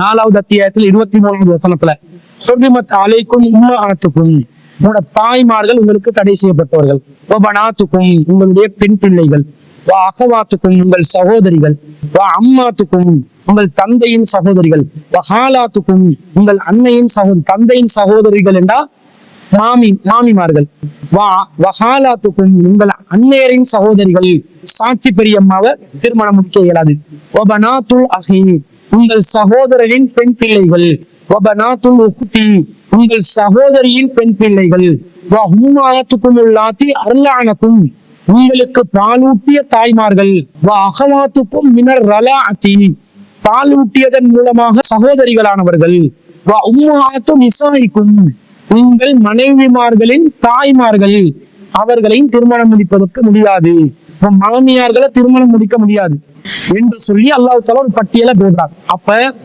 உம்மஹாத்து நிசாஇக்கும் உங்கள் மனைவிமார்களின் தாய்மார்களை திருமணம் முடிப்பதற்கு அல்லாஹ் தடை விதிச்சான். மனைவியை திருமணம் முடிச்சிருக்கிற நேரத்திலேயே மாமியாரையும் திருமணம் முடிக்கலாமா என்று கேட்டால் மார்க்கம் நேரடியாக அதை தடை செய்து வைத்திருக்கிறது. அப்ப மனைவியுடைய தாயை திருமணம் முடிக்க முடியாட்டி அந்த தாயின் சகோதரியும் திருமணம் முடிக்க முடியாது என்று இயல்பாகவே நாங்கள் விளங்கிக் கொள்ளலாம். ஆனா இதற்கு நேரடியாகவே ஹதீசுகள்ல தடை இருப்பதை நாங்கள் பார்க்கிறோம். சஹீஹ் முஸ்லிம்ல 2742வது செய்தியில இந்த செய்தியை அபூ ஹுரைரா ரலியல்லாஹு அன்ஹு அவங்க அறிவிக்கிறாங்க. அபூ ஹுரைரா ரலியல்லாஹு அன்ஹு அவர்கள் சொல்கிறார்கள், யகூல நஹா ரசூலுல்லாஹி ஸல்லல்லாஹு அலைஹி வஸல்லம், ரசூலுல்லாஹ் தடை செய்தார்கள், ஐ யஜ்மஅ ரஜுலு பைன இம்ராஅதி வ அம்மதிஹா வ பைன இம்ராஅதி வ ஹாலதிஹா. நபிகள் நாயகம் ஸல்லல்லாஹு அலைஹி வஸல்லம் அவர்கள் ஒருவர் ஒரு பெண்ணையும் தன்னுடைய மனைவியையும் வ அம்மதிஹா அவருடைய தந்தையின் சகோதரியையும் அதாவது மாமிமார்களையும் வ பைனல் மர்அதி வ ஹாலதிஹா ஒரு பெண்ணையும் அந்த பெண்ணுடைய தாயின் சகோதரியையும் அதாவது மாமியாரின் சகோதரியையும் ஒரே நேரத்தில் ஒரே நேரத்தில் ஒருவர் திருமணம் முடிப்பதை நபி ஸல்லல்லாஹு அலைஹி வஸல்லம் அவர்கள் தடை விதித்தார்கள் என்று தெளிவாக நேரடியாக மாமியாரே திருமணம் முடிக்க முடியாது என்று குர்ஆன் சொல்லுது. மாமியாரின் சகோதரியை திருமணம் முடிக்க முடியாது என்று ஹதீஸும் தெளிவாக சொல்வதனால ஒருவர் ஒரே நேரத்தில் ஏக காலத்தில் மனைவியையும் மனைவியின் தாயின் சகோதரியையும் திருமணம் முடிப்பதற்கு தடை செய்யப்பட்டிருக்கிறார்கள் என்று இஸ்லாம் தெளிவாக அறிவித்திருக்கிறது. எனவே அது தடுக்கப்பட்ட ஒரு திருமண உறவு என்பதை நாங்கள் விளங்கிக் கொள்ள வேண்டும். சிஹாரியை சேர்ந்த ஒரு சகோதரி கேள்வி கேட்கிறாங்க, காலை மாலை திக்ருகளை எப்போது நாங்கள் ஓத வேண்டும் என்று கேட்கிறாங்க. அதாவது இஸ்லாமிய மார்க்கத்துல காலையில நாங்க ஓத வேண்டிய திக்ருகள் என்று சில திக்ருகள் இருக்குது, மாலையில நாங்க ஓத வேண்டிய திக்ருகள் என்று சில திக்ருகள் இருக்குது. இப்ப காலையில மாலையில என்று வந்துருச்சு. இப்ப நாங்க இதை எந்த நேரத்துல ஓதுறது? காலையில ஓதுறது சூரியன் உதிச்சதுக்கு பிறகு ஓதுறதா அல்லது சுபஹுடைய நேரத்துல ஓதுறதா? மாலையில ஓதுறத நாங்க அசருடைய நேரத்துக்கு பிறகு ஓதுறதா அல்லது மகரிபுக்கு பிறகு ஓதுறதா? எந்த நேரத்துல ஓதுறது என்பதை விளக்குமாறுதான் அந்த சகோதரி கேள்வி கேட்டிருக்கிறாங்க. இதை பொறுத்தளவுல ஒவ்வொரு சந்தர்ப்ப துவாவும் எந்த நேரத்துல ஓதணும் என்று வாசகம் வந்திருக்கும். அந்த ஹதீசுகள்ல வந்திருக்கக்கூடிய வாசகங்களை வைத்துதான் காலையில ஓதுறது எந்த நேரத்துல ஓதணும், சூரியன் உதிப்பதற்கு பிறகா முன்பா என்பதும், மாலையில ஓதுறது அசர் நேரத்துக்கு பிறகு ஓதுறதா அல்லது மகரிபுக்கு பிறகு ஓதுறதா என்பதையும் நாங்கள் முடிவு செய்து கொள்ள வேண்டும். உதாரணமாக சொல்வதாக இருந்தால் சஹீஹ் முஸ்லிம்ல 5222வது ஹதீஸ்ல ஒரு செய்தி வருகிறது. என்ன செய்தி வருகிறதுன்னு சொன்னா, கால ரசூலுல்லாஹி ஸல்லல்லாஹு அலைஹி வஸல்லம், ரசூலுல்லாஹி ஸல்லல்லாஹு அலைஹி வஸல்லம் அவர்கள் சொன்னார்கள், மன் கால ஹீன யுஸ்பிஹு, யார் ஒருவர் சுபஹுவை அடையும் போது, வஹீன யும்சி மாலை நேரத்தை அடையும் போது, சுபானல்லாஹி வ பிஹம்திஹி மிஅத மர்ரா சுபானல்லாஹி வ பிஹம்திஹி என்று 100 தடவை சொல்வார்களோ, லம் யஅதி அஹதுன் யௌமல் கியாமத்தி பி அஃலல மிம்மா ஜாஅ பிஹி, அவர் கொண்டு வந்ததை தவிர சிறந்தோண்டை வேறொருவர் மறுமை நாளில் கொண்டு வருவதில்லை. இல்லா அஹதுன் கால மிஸ்லமா கால, இவர் சொன்ன அளவில் ஒருவர் சொன்னாலே தவிர, அவுசாத அலைஹி அல்லது அதை விட கூடிய நிலையில் ஒருவர் சொல்லி வந்தாலே தவிர வேறொருவரும் சிறப்பான எதையுமே கொண்டு வரப்போவதில்லை என்று இந்த செய்தியில வருது. இதுல என்ன வாசகம் வருது? மன் கால ஈன யுஸ்பிஹு, யாரு சுபஹு நேரத்தில் சுபஹானல்லாஹி வ பிஹம்தி என்று 100 தடவை சொல்வார்களோ. சுபஹு நேரம் என்று ஹதீஸ்ல வந்தா இந்த சுபஹு என்றது காலை தான், காலை என்று தான் நாங்க மொழிபெயர்ப்போம். சுபஹு என்றால் உண்மையிலே எது? ஈன யுஸ்பிஹு என்று சொன்னா சுபஹுடைய நேரம் என்று அர்த்தம். அப்ப கிழக்கு வெளுக்கும் நேரம் தான் சுபஹுடைய நேரம் என்று அர்த்தம். அதிகாலையில கிழக்குல சூரியன் உதிப்பதற்கு முன்பதாக வானத்துல ஒரு வெளிச்சம் வரும். சூரியன் அந்த உதிப்பதற்குரிய அந்த எல்லை கோட்டில இருந்து வெளியே வர்றதுக்கு முன்னாடி அந்த சூரியன் எல்லைக்கு பக்கத்துல நெருங்கிருச்சு. அந்த சூரியனுடைய பிரகாசம் சூரியன் வெளிவராவிட்டாலும் அந்த வெளிச்சம் வானத்துக்கு லேசாக வீசி கொண்டிருக்கும். அந்த நேரத்தை கிழக்கு வெளுக்கும் நேரம் என்று நாங்கள் நடைமுறையில் சொல்வோம். அந்த நேரத்துலதான் சுபவுடைய நேரம் ஆரம்பிக்கிறது. அதாவது கிட்டத்தட்ட சூரியன் உதிக்கும் அந்த வைகறை நேரத்துக்கு 80 நிமிடங்களுக்கு முன்பதாக கிழக்கில் சூரியனுடைய வெளிச்சம் ஒரு லேசான ஒரு வெளிச்சம் ஏற்படும். கிழக்கு தொடுவானத்தில் நீலவாக்கில் ஒரு வெளிச்சம் ஒளிரும். அந்த வெளிச்சம் இருக்கும் நேரம்தான் சுபவுடைய நேரம் என்பதை நாங்கள் விளங்கிக் கொள்கிறோம். அப்ப இந்த சுபவுடைய நேரம் என்பது சஹர் முடியும் நேரத்துல சுபவு நேரம் ஆரம்பிக்கிறது. அப்ப சுபவு ஆரம்பிக்கிற நேரத்திலிருந்து கிட்டத்தட்ட 80 நிமிடம் வரைக்கும் சூரியன் உதிப்பதற்கு கால அளவு இருக்குது. அப்ப இந்த 80 நிமிடத்துக்குள்ள 1 மணித்தியாலமும் 20 நிமிடத்திற்குள்ள இந்த துஆவை ஓதிக்கொள்ளலாம்.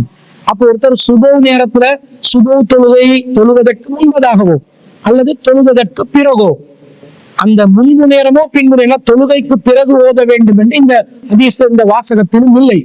எப்படி சுபவுடைய நேரம் என்றுதான் வருது. சுபவுடைய நேரம் 80 நிமிஷம் இருக்கிறதுனால தொழுகைக்கு முன்போ தொழுகைக்கு பின்போ சூரியன் உதிப்பதற்கு முன்பு 80 நிமிடங்களிலிருந்து ஆரம்பிக்கிற சுபவு நேரத்திலிருந்து அந்த காலத்துக்குள்ள இந்த திக்ரை ஓத வேண்டும் என்றுதான் இந்த செய்தியிலிருந்து நாங்கள் புரிந்து கொள்கிறோம். இப்படி சுபவுடைய நேரம் சம்பந்தமாக வரக்கூடிய எந்த சுபவுடைய வாசகம் பயன்படுத்தி வரக்கூடிய எந்த அவுராது வந்தாலும் எந்த திக்ரு வந்தாலும் அந்த சுபவு கால நேரத்துலதான் நாங்கள் ஓத வேண்டும் என்பதை புரிந்து கொள்ள வேண்டும். அதே நேரத்துல நபி ஸல்லல்லாஹு அலைஹி வஸல்லம் அவங்க சுபவுடைய நேரம் சம்பந்தமாக சொல்லும்போது சொல்றாங்க, சுபவுடைய நேரம் எந்த நேரம் என்று சொன்னால் அதுதான் ஃபஜ்ர் ஆரம்பிக்கும் நேரம், கிழக்கு வெளுக்கும் நேரம், சூரியன் உதிப்பதற்கு முன்பு வரையுள்ள நேரம்.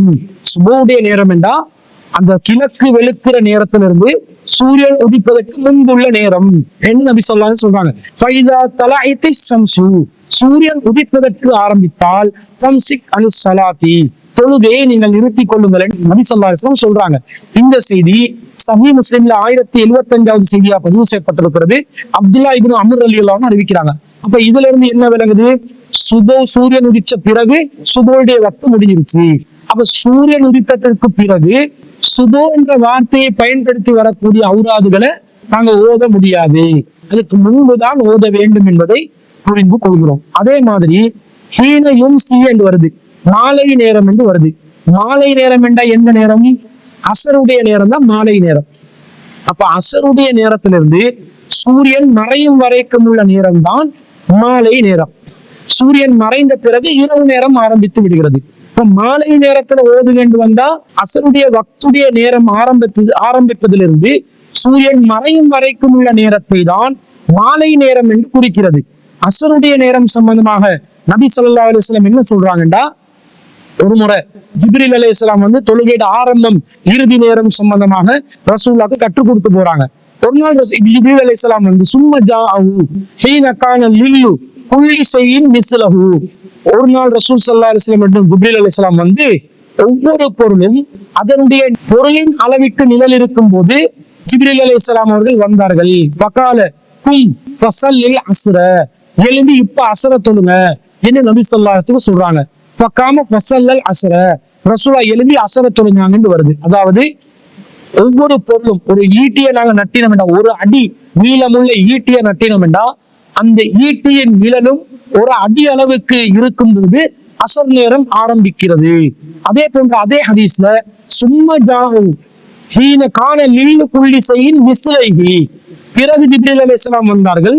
ஒவ்வொரு பொருளும் அதனுடைய 2 மடங்கு அளவு நிழல் இருக்கும் போது வந்தார்கள். ஃபகால குல் ஃபஸல்லில் அஸ்ர, இப்ப எழும்பி அசர் தொழுங்க.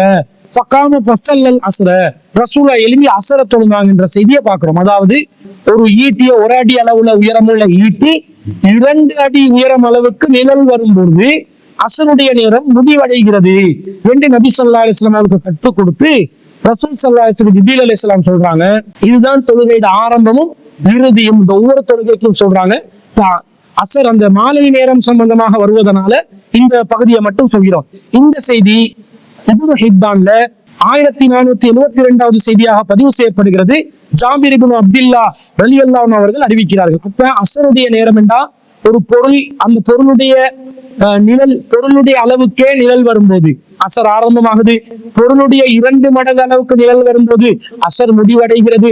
அதாவது மகரிப் சூரியன் மறைவதற்கு அந்த கொஞ்சம் மறையும் நேரத்துக்கு முன்பதாக அசருடைய நேரம் முடிவடைகிறது என்பதிலிருந்து அசர் சூரியன் மறைஞ்சதிலிருந்து அசர் இல்லாம போகுதுன்னு விளங்குது. அப்ப அது வரைக்கும் மாலை அவுராதுகளை ஓதலாம் என்று வருது. அப்ப சுபவுடைய பேர் வரும்போது சுபோ நேரத்துக்குள்ள அந்த அவுராதுகளை ஓதணும். மாலை அவுராதுகள் வந்தா அசருடைய வக்த ஆரம்பத்திலிருந்து மகரிப் வரைக்கும் என்ற நேரம் என்றதை நாங்கள் அளவுகோலாக வைத்துக் கொண்டால் சரியானதாக இருக்கும். சில ஹதீசுகள்ல சுபோகு அசர் என்று வராம பகல் நேரம் இரவு நேரம் என்று வரும். பகல் நேரம் என்று வந்தா அது சூரியன் உதிச்சதுல இருந்து தான் ஆரம்பிக்குது. உதிச்ச ஆரம்ப நேரம் தான் பகலுடைய ஆரம்ப நேரம் என்று பார்க்கிறோம். அதே நேரத்துல இரவு நேரம் என்று சொன்னா சூரியன் மறைஞ்சதுல இருந்தால் இரவு ஆரம்பிக்கிறது. அந்த நேரத்துலதான் அந்த துஆவை ஓதணும். அப்படிப்பட்ட ஒரு துஆக்கு உதாரணமாக சையதுல் இஸ்திக்ஃபார சொல்லலாம். ரசூல் ஸல்லல்லாஹு அலைஹி வஸல்லம் சொல்றாங்க, வமன் காலஹா, இந்த சையதுல் இஸ்திக்ஃபார ரசூலா சொல்லி, அல்லாஹும்ம அன்த ரப்பி லா இலாஹ இல்லா அன்த ஹலக்தனி வ அனா அலா அஹதிக வ வஹதிக மஸ்ததஅது அபூ லக பிநிஅமதிக அலைய வ அபூ லக பிதம்பி ஃபஸ்தக்ஃபிர்லி ஃபஇன்னஹு லா யக்ஃபிரு துனூப இல்லா அன்த என்ற அந்த துஆவை ரசூலா சொல்லி கொடுத்துட்டு, வமன் காலஹா மினன் நஹார் மூகினன் பிஹா, யார் ஒருவர் இந்த பிரார்த்தனையை நம்பிக்கையோடு உறுதியாக இருந்த நிலையில் தூய்மையான எண்ணத்தோடு பகலில் கூறிவிட்டு சமாத்தமி யௌமிஹி கபல ஐ யும்சிய, அவர் மாலை நேரம் வருவதற்கு முன்பதாக மரணித்து விட்டால் ஃபஹுவ மின் அஹ்லில் ஜன்னah, அவர் சொர்க்கத்தில் இருப்பார்.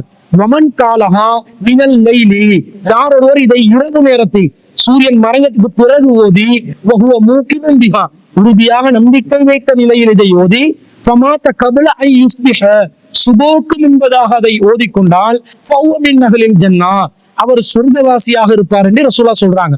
இந்த செய்தியை நாங்க புகாரில பார்க்கிறோம். இதை 6306வது செய்தியா பார்க்கிறோம். ஷத்தாத் பின் அவுஸ் என்று சொல்லக்கூடிய நபி தோழர் இதை அறிவிக்கிறார்கள். இதுல ரசூலா என்ன சொல்றாங்க, பகல்ல இதை ஓதி மாலை நேரத்துக்கு முன்பதாக மரணித்தால் என்றாங்க. இப்ப பகல் என்ற வார்த்தை என்று வந்தா சூரியன் உதிச்சதுல இருந்து பகல் நேரம் ஆரம்பிக்குது. அந்த நேரத்துல இதை ஓதிடணும், ஆரம்ப நேரத்துல ஓதிடணும். மாலை நேரத்துக்கு முன்பதாக மாலை நேரம் அந்த பகலுடைய நேரம் முடிவடையும், முகருடைய நேரம் முடிவடைவதோடு அந்த பகலுடைய நேரம் முடிஞ்சிடும். ஆரம்ப சூரியன் உதிக்கிற நேரத்திலிருந்து முகருடைய நேரம் முடிவடையும் வரைக்கும் பகலுடைய நேரம் இருக்கும். முகருக்கு பிறகு அசர் வரும்போது மாலை நேரம் வந்துவிடும். அப்ப மாலை நேரத்துக்கு முன்பதாக மரணித்து விட்டால் என்றால் பகலுடைய நேரம் எதென்று விளங்குது. அதே மாதிரி மகரிபுக்கு இரவு நேரத்துல ஓதி சுபோக்கு முன்பதாக மரணித்தால் என்றாங்க, சொர்க்கவாசி என்றாங்க. அப்ப இரவு நேரம் என்பது சூரியன் மறையும் நேரத்திலிருந்து இரவு நேரம் ஆரம்பிக்கிறது. சுபோக்கு முன்பது என்று சொன்னா சஹருடைய கடைசி நேரம், அந்த வைகரை நேரத்துக்கு முன்பு உள்ள 80 நிமிடங்கள் கிழக்கு வெளுக்கும் ஆரம்ப நேரம் இருக்குது, அந்த நேரம் வரைக்கும் இரவு நேரம் இருக்குது. அப்ப அதுக்கு முன்பதாக சுபோக்கு முன்பதாக இதை ஓதி கொண்டால் என்றா இரவுல மகரிப்ல சூரியன் மறைஞ்ச நேரத்துல இருந்து ஆரம்ப நேரத்துல இதை ஓதி கொள்ளணும் என்றதை நாங்க விளங்கி கொள்வோம். இப்படி காலையில பகல் நேரம் இரவு நேரம் என்று வந்தால் சூரியன் உதித்ததுக்கு பிறகிலிருந்தும், சூரியன் இரவு நேரம் என்றால் சூரியன் மறைஞ்சதுக்கு பிறகிலிருந்தும் என்று நாங்கள் விளங்கி கொண்டு அந்தந்த அவுராதுகளை நாங்கள் ஓதிக்கொண்டால் சரியானதாக இருக்கும். ஒவ்வொரு அவுராதுல வரக்கூடிய வாசகங்களை கவனித்து விட்டு அந்தந்த துஆக்களை நாங்கள் ஓதுவதற்கு கடமைப்பட்டிருக்கிறோம் என்பதை தான் இந்த கேள்விக்கான பதிலாக நாங்கள் பதிவு செய்து கொள்கிறோம். இன்னும் ஒரு சகோதரி ஒரு கேள்வியை கேட்டிருக்கிறாங்க. என்ன கேட்கிறாங்கன்னா, தொழுகையில் ஆரம்ப தக்பீர் கட்டிய பிறகு துஆ ஓதிவிட்டு அவுது பிஸ்மி ஓதிதான் ஃபாத்தியா ஓத வேண்டுமா என்று ஒரு கேள்வி கேட்டிருக்கிறாங்க. அதாவது பொதுவாக தொழுகையில நாங்க தக்பீர் தஹ்ரீமாக்கு பிறகு அல்லாஹும்ம பாஇத் பைனி வ பைன ஹதாயா கமா பஅத்த பைனல் மஷ்ரிகி வல் மக்ரிபி என்ற ஒரு துஆ ஓதுவோம். அல்லது வஜ்ஜஹ்து வஜ்ஹிய லில்லதி ஃபத்தர ஸமாவாத்தி வல் அர்தி ஹனீஃபன் முஸ்லிமன் வ மா அன மினல் முஷ்ரிகீன் இன்ன ஸலாத்தி வ நுஸ்கி வ மஹ்யாய என்ற ஒரு துஆ ஓதுவோம். இந்த துஆ ஓதிய பிறகு நாங்க ஃபாத்தியா ஓதணும். இந்த ஃபாத்தியா ஓதுவதற்கு முன்பதாக அஊது பில்லாஹி மினஷ் ஷைத்தானிர் ரஜீம் பிஸ்மில்லாஹிர் ரஹ்மானிர் ரஹீம் என்று இரண்டையும் சொல்லிவிட்டு தான் ஃபாத்தியாவை ஓதணுமா என்று கேட்கிறாங்க.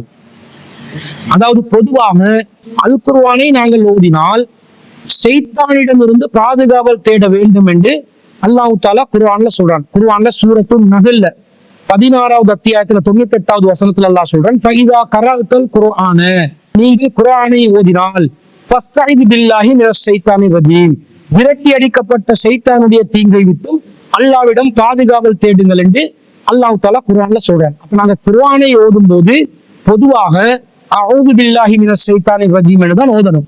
பொதுவாக நாங்க குர்ஆனை ஓதுறோம், ஒரு சூறாவை ஆரம்பத்திலிருந்து ஓத போறோம் வேண்டாம். சூரா பக்கராவை ஓத போறோம், அதுல அலிஃப் லாம் மீம் என்று ஆரம்பிக்கிற இடத்துல இருந்து ஓதுறதா இருந்தா அஊது பில்லாஹி மினஷ் ஷைத்தானிர் ரஜீம் என்றதை ஓதிட்டு பிஸ்மில்லாஹிர் ரஹ்மானிர் ரஹீம் என்றதை ஓதிட்டு தான் அந்த அலிஃப் லாம் மீம் என்றதை ஓதணும். ஏனென்றா ஒவ்வொரு அத்தியாயத்திலும் பிஸ்மி என்பது அந்த அத்தியாயத்தில் ஒரு வசனமாக இருப்பதை நாங்கள் பார்க்கிறோம். எனவே அந்த பிஸ்மியையும் சேர்த்து நாங்க ஓதணும். அல்லது இடையில சூரத்துல் பக்கரால இடையில ஒரு வசனத்தை ஓதுனதா இருந்தா இன்னல்லாஹ் அலா யஸ்தஹி அல் யம்ரிப மஸலன் மா பஅவுலத்தன் ஃபமா ஃபௌகஹா, அல்லாஹ் தஆலா ஒரு கொசுவையோ அதை விட அற்பமானதையோ உதாரணமாக கூறுவதற்கு வெட்கப்பட மாட்டான். இப்படி ஏதாவது ஒரு வசனத்தை நாங்க ஓதுறதா இருந்தா இடையில இருந்து ஆரம்பிக்கிறோம். அஊது பில்லாஹி மினஷ் ஷைத்தானிர் ரஜீம், இன்னல்லாஹ் அலா யஸ்தஹி அல் யம்ரிப மஸலன் மா பஅவுலத்தன் ஃபமா ஃபௌகஹா என்று நாங்கள் ஓதிக்கொள்ளலாம். ஆனா ஆரம்ப சூரா ஓதுற அர் ரஹ்மான் ஓத போறோம், அர் ரஹ்மான் அல்லமல் குர்ஆன் ஓதுறதா இருந்தா அஊது பில்லாஹி மினஷ் ஷைத்தானிர் ரஜீம் பிஸ்மில்லாஹிர் ரஹ்மானிர் ரஹீம் அர் ரஹ்மான் அல்லமல் குர்ஆன் ஹலக்கல் இன்சான் அல்லமஹுல் பயான் என்று அந்த சூறாவை நாங்க ஓதிக்கொண்டு போகலாம். இடையில ஓதுறதாக மரஜல் பஹ்ரைனி யல்தகியான் இடையில ஓத போறோம், ஓதுறதாக இருந்தா அஊது பில்லாஹி மினஷ் ஷைத்தானிர் ரஜீம் மரஜல் பஹ்ரைனி யல்தகியான் பைனஹுமா பர்ஸஹுன் லா யப்கியான் என்று நாங்க ஓதிக்கொள்றோம். இது பொதுவாக குர்ஆன் ஓதும் போது ஷைத்தானுடைய தீங்கை விட்டு நல்லா பாதுகாவல் தேட சொல்லி சொல்றாங்க. ஆனா தொழுகை என்பது ஒரு தனியான செட்டப். தொழுகையில எது எது செய்யணும், எதை எதை செய்யக்கூடாது என்பதை அல்லாஹ்வின் தூதர் ஸல்லல்லாஹு அலைஹி வஸல்லம் அவர்கள் அக்குவேறு ஆணிவேராக நமக்கு வழிகாட்டி இருக்கிறார்கள். தொழுகையில நபி ஸல்லல்லாஹு அலைஹி வஸல்லம் ஏதாவது ஒரு சந்தர்ப்பத்துல அஊது பில்லாஹி மினஷ் ஷைத்தானிர் ரஜீம் என்று சொல்லிவிட்டு பிறகு பிஸ்மில்லாஹிர் ரஹ்மானிர் ரஹீம் என்று சொல்லிவிட்டு சூரா ஃபாத்தியாவை ஓதினாங்க என்று எந்த ஒரு ஹதீஸ்லையும் பார்க்க முடியல. பொதுவாக அஊது பில்லாஹி மினஷ் ஷைத்தானிர் ரஜீம் என்பது குர்ஆன் வசனங்களை ஓதும் போது சொல்லிக் கொள்ளணும். ஆனா தொழுகையில அப்ப ரசூல் ஸல்லல்லாஹு அலைஹி வஸல்லம் நடைமுறைப்படுத்தி இருப்பாங்களா இல்லையா? நடைமுறைப்படுத்தி இருப்பாங்க. ரசூல தொழுகையில அப்படி நடைமுறைப்படுத்தினாங்களான்னு பார்த்தா எந்த ஒரு ஆதாரத்தையும் காண முடியல. அப்ப என்ன விளங்குறோம், தொழுகைக்கென்று வரக்கூடிய அந்த செட்டப்ல ஆரம்பத்துல தக்பீர் தஹ்ரீமாவை கட்டுறோம், நெஞ்சில கட்டிக்கொள்ளணும் நபி வழி பிரகாரம், பாயித் பைனி அல்லது வஜ்ஜஹ்து ஓதுறோம். அதற்கு பிறகு பிஸ்மில்லாஹிர் ரஹ்மானிர் ரஹீம் அல்ஹம்துலில்லாஹி ரப்பில் ஆலமீன் அர் ரஹ்மானிர் ரஹீம் மாலிகி யௌமித்தீன் என்று நாங்க ஃபாத்தியாவை ஓதிக்கொண்டு போகணும். இடையில அஊது பில்லாஹி மினஷ் ஷைத்தானிர் ரஜீம் பிஸ்மில்லாஹிர் ரஹ்மானிர் ரஹீம் அல்ஹம்துலில்லாஹி ரப்பில் ஆலமீன் என்று ஓதுவதற்கு ஆதாரம் இல்ல. காரணம் நபி ஸல்லல்லாஹு அலைஹி வஸல்லம் இப்படி ஓதினதற்கு எந்த ஒரு ஹதீஸுகளும் பதிவு செய்யப்படவில்லை. எனவே தொழுகைக்கு வெளியில நாங்கள் ஓதும் போது அஊது பில்லாஹி மினஷ் ஷைத்தானிர் ரஜீம் என்று குர்ஆனை ஓதுறதுக்கு ஆரம்பிக்கலாம். ஆனா தொழுகைக்குள்ள ஓதும் போது ரசூலுல்லாஹ்வுடைய உஸ்வத்துல் ஹஸனாவிலே அதற்கு ஆதாரம் இல்லாததுனால நாங்கள் பிஸ்மில்லாவை கொண்டுதான் சூரா ஃபாத்தியாவை ஆரம்பிக்க வேண்டும் என்பதை விளங்கிக் கொள்கிறோம். பொதுவாக ரசூலுல்லாஹ்வுடைய கிராத் சம்பந்தமாக கேள்வி கேட்கப்படுகிறது. ரசூலுல்லாஹ்வுடைய கிராத் தொழுகையில எப்படி அமையும் என்பதை பற்றி கேள்வி கேட்கப்படுகிறது. அனஸ் இப்னு மாலிக் ரலியல்லாஹு அன்ஹு அவர்களிடம் கேள்வி கேட்கப்படுகிறது. இந்த செய்தி புகாரில் 5046வது செய்தியாக பதிவு செய்யப்படுகிறது. இதை கதாதா அவர்கள் அறிவிக்கிறார்கள். சுயில் அனசுன் கைஃப கானத் கிராஅத்துன் நபி ஸல்லல்லாஹு அலைஹி வஸல்லம், அனஸ் ரலியல்லாஹு அன்ஹு அவர்களிடம் ரசூலுல்லாஹ்வுடைய கிராத் தொழுகையில எப்படி இருந்துச்சு என்று கேட்கப்படுகிறது. ஃபகால கானத் மத்தா, ரசூல் ஸல்லல்லாஹு அலைஹி வஸல்லம் கிராத் ரொம்ப நீளமானதாக ரொம்ப நீட்டி ஓதுவதாக இருந்தது, அவர்களுடைய வழக்கமா இருந்தது. சும்ம கரஅ பிஸ்மில்லாஹிர் ரஹ்மானிர் ரஹீம், பிறகு அனஸ் ரலியல்லாஹு அன்ஹு அவர்கள் பிஸ்மில்லாஹிர் ரஹ்மானிர் ரஹீம் என்பதை ஓதி காட்டினார்கள். யமுத்து பிஸ்மில்லா, பிஸ்மில்லாவை நீட்டமா ஓதினாங்க. வயமுத்து பிர் ரஹ்மான், ரஹ்மானை நீட்டமாக ஓதினார்கள். வயமுத்து பிர் ரஹீம், ரஹீமை நீட்டமாக ஓதினார்கள் என்ற செய்தியை நாங்க பார்க்கிறோம். அப்ப ரசூலுல்லாஹ்வுடைய கிராத் எப்படி இருந்துச்சுன்னு கேட்கும் போது பிஸ்மில்லாவை தான் நீட்டி ஓதி காட்டுறாங்க. அஊது பில்லாஹி மினஷ் ஷைத்தானிர் ரஜீம் வரல, பிஸ்மில்லாவை தான் அனஸ் ரலியல்லாஹு அன்ஹு அவர்கள் நீட்டமாக ஓதி காட்டினதிலிருந்து பிஸ்மில்லாவை கொண்டுதான் சூரா ஃபாத்தியாவை தொழுகையில ரசூல் ஸல்லல்லாஹு அலைஹி வஸல்லம் அவர்கள் ஓதுவதற்கு ஆரம்பித்திருக்கிறார்கள் என்பதை நாங்கள் விளங்கிக் கொள்கிறோம். இன்னும் சொல்ல போனால் சூரா ஃபாத்தியால பிஸ்மி என்பது முதலாவது வசனம் என்பதையும் நாங்கள் விளங்கிக் கொள்ள வேண்டும். அதனால பிஸ்மில்லா இல்லாம நாங்க சூரா ஃபாத்தியாவை ஓதவே இல்லை. பொதுவாக நான் சொலாத்த லிமல்லம் யக்ரா ஃபாத்திஹத்தில் கிதாப், யாரு சூரா ஃபாத்தியாவை ஓதாமல் தொழுகிறார்களோ அவர்களுக்கு தொழுகையே இல்லை என்று ஏராளமான ஹதீஸ் கிரந்தங்கள்ல ஆதாரபூர்வமான ஹதீஸ்கள் பதிவு செய்யப்பட்டிருக்கின்றன. ஃபாத்தியா இல்லாம தொழுகை இல்லைன்ட்டாங்க ரசூல்லா. சூரா ஃபாத்தியால பிஸ்மில்லாஹிர் ரஹ்மானிர் ரஹீம் என்பது முதலாவது வசனமாக வரக்கூடிய ஒன்றாக இருக்கிறது. அதை நாங்க எப்படி பார்க்கிறோம்னா, அபூதாவுதுல 669வது செய்தியில அப்துல்லா இப்னு அப்பாஸ் ரலியல்லாஹு அன்ஹு அறிவிக்கிறாங்க, கான நபி ஸல்லல்லாஹு அலைஹி வஸல்லம், ரசூல் ஸல்லல்லாஹு அலைஹி வஸல்லம் அவர்கள் பழக்கம் உள்ளவர்களாக இருந்தார்கள். லா யஅரிஃபு ஃபஸ்ல சூரத்தி, ரசூல் ஸல்லல்லாஹு அலைஹி வஸல்லம் ஒரு சூராவினுடைய முடிவை எப்போது தெரிந்து கொள்வார்கள் என்று சொன்னா, ஹத்தா தனஸ்ஸல அலைஹி பிஸ்மில்லாஹிர் ரஹ்மானிர் ரஹீம், பிஸ்மில்லாஹிர் ரஹ்மானிர் ரஹீம் என்பது அருளப்பட்ட பிறகுதான் ஒரு சூராவின் முடிவை ரசூல் ஸல்லல்லாஹு அலைஹி வஸல்லம் அவர்கள் இப்ப சூரா முடிஞ்சிருச்சு, இப்ப புதிய சூரா ஆரம்பிக்க போகுது என்று அறிந்து கொள்வார்கள் என்ற செய்தியை நாங்க அபூதாவுதுல பார்க்கிறோம். அப்ப பிஸ்மில்லா என்பது ஒரு சூறாவுடைய ஆரம்பமா இருந்துச்சு. இன்னொரு சூறா வரப்போகுது, புதுசா ஆரம்பிச்சிருச்சு என்பதை ரசூலா பிஸ்மில்லா இறங்கும் போதுதான் விளங்கி கொள்வாங்க. புதுசு இது ஆரம்பிச்சிருச்சு, பழைய சூறா முடிஞ்சிருச்சு என்பதை ரசூலா விளங்கி கொள்வாங்க என்பதிலிருந்து ஒவ்வொரு சூறாவிலும் முதலாவது வசனமாக பிஸ்மில்லாஹிர் ரஹ்மானிர் ரஹீம் இருக்கிறது. எனவே சூரா ஃபாத்தியால முதல் வசனம் பிஸ்மில்லாஹிர் ரஹ்மானிர் ரஹீம் இருப்பதனால பிஸ்மில்லாஹிர் ரஹ்மானிர் ரஹீமை கொண்டுதான் நாங்கள் முதலாவதாக ஆரம்பிக்க வேண்டும் என்பதை இதன் மூலமும் நாங்கள் விளங்கிக் கொள்கிறோம். ஆனா இந்த பிஸ்மில்லாஹிர் ரஹ்மானிர் ரஹீம் என்பதை சப்தமிட்டு ஓதுவதா சப்தம் இல்லாமல் ஓதுவதா என்பதையும் நாங்கள் விளங்கிக் கொள்ள வேண்டும். பொதுவாக தௌஹீத் ஜமாத் அடிப்படையில நடத்தப்படுகின்ற பெரும்பாலான பள்ளிவாசல்கள்ல பிஸ்மில்லாஹிர் ரஹ்மானிர் ரஹீம் என்றது இமாம் ஜமாத்தாக தொழும்போது, தனியா தொழும்போது எல்லாம் பிஸ்மில்லா ஓதி தான் தொழுவாங்க. இமாம் ஜமாத்தாக தொழுவும் பொழுது இமாம் தனியாக பிஸ்மில்லாஹிர் ரஹ்மான் ரஹீம் ஓதிட்டு அல்ஹம்து என்பதை தான் சப்தமாக ஓதுவார். சப்தமாக ஓதக்கூடிய தொழுகைகள்ல, சுபஹ் தொழுகையில, மக்ரிப் தொழுகையில, இசா தொழுகையில, ஆரம்ப 2 ரக்காத்துகள்ல இமாம் சப்தமாக அல்ஹம்துலில்லாஹ் என்று தான் ஆரம்பிப்பாரு. பிஸ்மில்லாவை தன்னளவுல தான் சொல்லிக் கொள்வார். இதுக்கு என்ன காரணம் என்று கேட்டால், தெளிவாக புகாரில 743வது செய்தியாகவும் சஹீஹ் முஸ்லிம்ல 229வது செய்தியாகவும் பதிவு செய்யப்பட்டிருக்கிறது. அன்னன் நபிய ஸல்லல்லாஹு அலைஹி வஸல்லம் வா அபூ பக்ர் வா உமர் ரலியல்லாஹு அன்ஹுமா, ரசூல் ஸல்லல்லாஹு அலைஹி வஸல்லம் அவர்கள், அபூபக்கர் ரலியல்லாஹு அன்ஹு அவர்கள், உமர் ரலியல்லாஹு அன்ஹு அவர்கள் கானு யஃப்ததிஹூன ஸலாத பி அல்ஹம்துலில்லாஹி ரப்பில் ஆலமீன், அவங்க தொழுகையை அல்ஹம்துலில்லாஹி ரப்பில் ஆலமீன் என்பதை கொண்டுதான் ஆரம்பித்தார்கள் என்று தெளிவாக ஹதீஸ்கள்ல வருது. ரசூலுடைய காலத்துல அதுதான் நடைமுறை, அபூபக்கர் காலத்துல அதுதான் நடைமுறை, உமர் காலத்திலையும் அதுதான் நடைமுறை, அதுதான் நபி வழி, அதுதான் நிலைநிறுத்தி இருக்கிறார்கள். ரசூலுடைய காலத்துல இருந்தாலே அதுதான் நபி வழி என்று ஆயிடுச்சு. ரசூலுடைய மரணத்துக்கு பிறகு 12-13 ஆண்டுகளாக இந்த நடைமுறை தொடர்ச்சியாக இருந்திருக்கிறது என்பதை இந்த ஹதீஸ்ல இருந்து தெளிவாக நாங்கள் விளங்கிக் கொள்கிறோம். அப்ப இமாம் பிஸ்மி என்பதை ஓதுவார், ஆனா சப்தமா ஓத மாட்டார். அல்ஹம்துலில்லாஹி ரப்பில் ஆலமீன் என்பதுதான் சப்தமாக ஓதுவார். அதுதான் நபி ஸல்லல்லாஹு அலைஹி வஸல்லம் அவர்களுடைய சுன்னால பிரபல்யமாக பலமான சுன்னாவாக நடைமுறையில் இருந்திருப்பதை நாங்கள் பார்க்கிறோம். அதே நேரத்துல ரசூல் ஸல்லல்லாஹு அலைஹி வஸல்லம் அவர்கள் சப்தமிட்டு பிஸ்மில்லாவை ஓதினதாகவும் ஒரு செய்தி வருகிறது. இதை நுஐமுல் முஜ்மிர் என்று சொல்லக்கூடிய நுஐம் பின் அப்துல்லா ரலியல்லாஹு அன்ஹு அவர்கள் அறிவிக்கிறார்கள். அபூ ஹுரைரா ரலியல்லாஹு அன்ஹு ஒரு முறை தொழுகை நடத்துறாங்க. குந்து வராஹ அபீ ஹுரைரத, நான் அபூ ஹுரைரா ரலியல்லாஹு அன்ஹுக்கு பின்னாடி இருந்து தொழுதேன். ஃபக்ரஅ பிஸ்மில்லாஹிர் ரஹ்மானிர் ரஹீம், அவர் பிஸ்மில்லாஹிர் ரஹ்மானிர் ரஹீமை ஓதினார். சும்ம கரஅ பி உம்மில் குர்ஆன், பிறகு அவர் உம்முல் குர்ஆன் சூரா ஃபாத்தியாவை ஓதினார். அத்தா பலக வலல்லாலீன், வலல்லாலீன் வரைக்கும் ஓதினார். கால ஆமீன், பிறகு ஆமீன் சொன்னார். வகாலன் நாசு ஆமீன, மக்களும் ஆமீன் சொன்னார்கள்.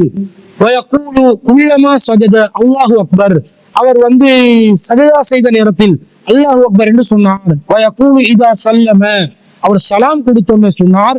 வல்லதி நஃப்ஸி பியதி, என்னுடைய உயிர் எவன் கைவசத்தில் இருக்கிறதோ அவன் மீது சத்தியமாக, இன்னி லஅஸ்பஹுக்கும் ஸலாத்தன் பி ரசூலில்லாஹி ஸல்லல்லாஹு அலைஹி வஸல்லம், நான் இப்போ உங்களுக்கு தொழுது காட்டின தொழுகை இருக்குது, இது ரசூலுல்லாஹ்வுடைய தொழுகையில் ஒரு தொழுகைக்கு ஒப்பான தொழுகையாக இருக்கிறது என்று அபூ ஹுரைரா ரலியல்லாஹு அன்ஹு அவர்கள் சொன்னதாக இந்த செய்தி வருகிறது.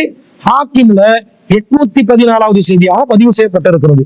அப்ப அபூ ஹுரைரா ரலியல்லாஹு அவர்கள் பிஸ்மில்லாவும் சப்தமா ஓதி சூரா ஃபாத்தியாவை சப்தமா ஓதி இருக்கிறாங்க. அதனாலதான் பின்னாடி உள்ளவர்களுக்கு பிஸ்மில்லா சப்தமா ஓதினது விளங்கி இருக்குது. அவர் பிஸ்மில்லா என்பதை மௌனமா ஓதி சூரா ஃபாத்தியாவை சப்தமா ஓதினார்கள் என்று இந்த செய்தியில தெளிவாக வரவில்லை. அப்ப பொதுவாக ஃபாத்தியாவை ஓதின மாதிரியே தான் பிஸ்மில்லாவையும் ஓதின மாதிரி அறிவிக்கப்பட்டிருப்பதை வைத்து அவர் பிஸ்மில்லாவையும் சப்தமா தான் ஓதினாரு என்று இந்த செய்தி சொல்லுது. இதை வச்சுதான் ஷாஃபி மதுஹபினர்கள் அவங்க பிஸ்மில்லாவை சப்தமா ஓதணும் என்ற மாதிரி கருத்து சொல்லுவாங்க. இந்த செய்தி ஆதாரப்பூர்வமான செய்தி. பொதுவா அந்த புகாரில வரக்கூடிய செய்தி என்ன சொல்லுது? ரசூலுல்லாஹ்வுடைய வளமையான நடைமுறையாகும் பிஸ்மி என்பது சப்தமில்லாமல் இமாம் தன்னளவில் ஓதக்கூடியதாகவும், மௌனங்களுக்கு அல்ஹம்துலில்லாஹ் என்பதன் மூலமாகத்தான் சப்தமாக ஓத ஆரம்பித்திருக்கிறார்கள் என்பதுதான் ரசூலுல்லாஹ்வுடைய நடைமுறையாக இருந்திருக்கிறது. ஆனா இந்த செய்தியில அபூ ஹுரைரா ரலியல்லாஹு அவர்கள் ரசூலோட தொழுகைக்கு நான் ஒத்த தொழுகையா தொழுது காட்டினேன் என்று வேற சொல்கிறார். நம்பகமான ஒரு அறிவிப்பாளர், முக்கியமான ஒரு நபித்தோழர் அறிவிக்கிறார். அதுல இருந்து நாங்க இந்த ரெண்டையும் வைத்து இணைத்து ஒரு முடிவெடுப்பதாக இருந்தால், பெரும்பாலான நேரங்கள்ல நபி ஸல்லல்லாஹு அலைஹி வஸல்லம் அவர்கள் பிஸ்மில்லாவை சத்தம் குறைவாகவும் ஃபாத்தியாவை சப்தமாக ஓதினதாகவும் நாங்கள் விளங்கிக் கொள்ள வேண்டும். ஒரு சில சந்தர்ப்பங்கள்ல பிஸ்மில்லாவை முன்னுக்கு 2 சஃப்ல இருக்கிறவங்களுக்கு கூட கேட்கிற அளவுக்கு கூட ரசூலுல்லாஹ் ஓதி இருக்கலாம் என்பதை நாங்கள் இந்த செய்தியிலிருந்து விளங்கிக் கொள்கிறோம். இந்த செய்தியை வச்சு ஒருத்தர் பிஸ்மில்லாவை சத்தமா ஓதிதான் ஃபாத்தியாவை ஓதுவேன் என்று சொன்னால் தவறு என்று சொல்ல முடியாது. ஆனா ரசூலுல்லாஹ்வுடைய பெரும்பாலான நடைமுறைய அனஸ் ரலியல்லாஹு அன்ஹு அறிவிக்கக்கூடிய செய்தியிலிருந்து பிஸ்மில்லா என்பது இமாம் தன்னளவில் சத்தம் குறைத்து ஓதிக்கொண்டு ஃபாத்தியா சூராவை தான் சத்தமாக ஓதி இருக்கிறார்கள் என்பதை நாங்கள் விளங்கிக் கொள்கிறோம். எனவே அதை தான் நாங்கள் பெரும்பாலான நடைமுறையாக நாங்கள் நடைமுறைப்படுத்துவதற்கு கடமைப்பட்டிருக்கிறோம் என்பதை இந்த முரண்படாத நிலையில் ஹதீஸ்களை இணைத்து புரிவதற்கான ஒரு வழியாக இதை நாங்கள் இந்த விளக்கத்தை நாங்கள் கூறிக்கொள்கிறோம். எனவே தொழுகையில ஒருத்தர் ஆரம்ப தக்பீர் தஹ்ரீமாவுக்கு பிறகு பாயித் பைனி அல்லது வஜ்ஜஹ் ஓதிய பிறகு அவுது பில்லாஹி மினஷ் ஷைத்தானிர் ரஜீம் ஓத வேண்டிய அவசியம் இல்லை. அப்படி ரசூலுல்லாஹ் ஓதினதாக எந்த தொழுகை சம்பந்தப்பட்ட ஹதீஸ்களும் வரவில்லை. பிஸ்மில்லாவை ஓதிட்டு சூரா ஃபாத்தியா ஓதணும். சப்தமிட்டு தொழுகைகள்ல ஜமாத்தா நடத்துற தொழுகைகள்ல இமாம் பிஸ்மில்லாவை பெரும்பாலான சந்தர்ப்பங்கள்ல தன்னளவில் ஓதிக்கொண்டு ஃபாத்தியாவை தான் சப்தமாக ஓதிக்கொள்ள வேண்டும். சில சந்தர்ப்பங்கள்ல பிஸ்மில்லாவை சப்தமாக ஓதினால் அதுவும் நபி வழிக்கு மாற்றம் என்று யாராலும் சொல்ல முடியாது. ஹதீஸ்ல நேரடியாக அறிவிக்கப்பட்டிருக்கிறதுனால இப்படி நாங்கள் இந்த செய்திகளை இணைத்து புரிந்து கொண்டால் சரியான முறையில் நபி வழியை நாங்கள் நிலைநிறுத்தியவர்களாக கருதப்படுவோம் என்பது அந்த சகோதரி கேட்ட கேள்விக்கு பதிலாக பதிவு செய்து கொண்டு இந்த வாரத்திற்கான சீட்டிதை உங்கள் கேள்வி நேரம் நிகழ்ச்சியை இத்துடன் நாங்கள் நிறைவு செய்து கொள்கிறோம். நீங்கள் கேட்கக்கூடிய கேள்விகள் உங்களுடைய இன்மைக்கும் நன்மைக்கும் பயனளிக்கக்கூடிய கேள்விகளாக இருந்தால் திரையில் தென்படக்கூடிய வாட்ஸ்அப் இலக்கத்திற்கு உங்களுடைய கேள்விகளை எழுத்து வடிவத்தில் அனுப்புங்கள். கண்டிப்பாக எழுத்து வடிவத்தில் அறிவிக்கின்ற நேரத்தில் உங்களுடைய பெயரையும் ஊரையும் குறிப்பிட்டு உங்களுடைய கேள்விகளை அனுப்பி வைக்குமாறு அன்பாக கேட்டுக்கொள்வதோடு உங்களுடைய கேள்விகளுக்கு குர்ஆன் சுன்னா நிலையிலிருந்து பதிலளிப்பதற்கு சிலோன் தௌஹீத் ஜமாத் எப்போதும் தயாராக இருக்கிறது என்பதையும் கூறிக்கொண்டு இந்த வாரத்திற்கான நிகழ்ச்சியை நாங்கள் இத்துடன் நிறைவு செய்து கொள்கிறோம். வஆகிரு தஅவானா அல்ஹம்துலில்லாஹி ரப்பில் ஆலமீன்.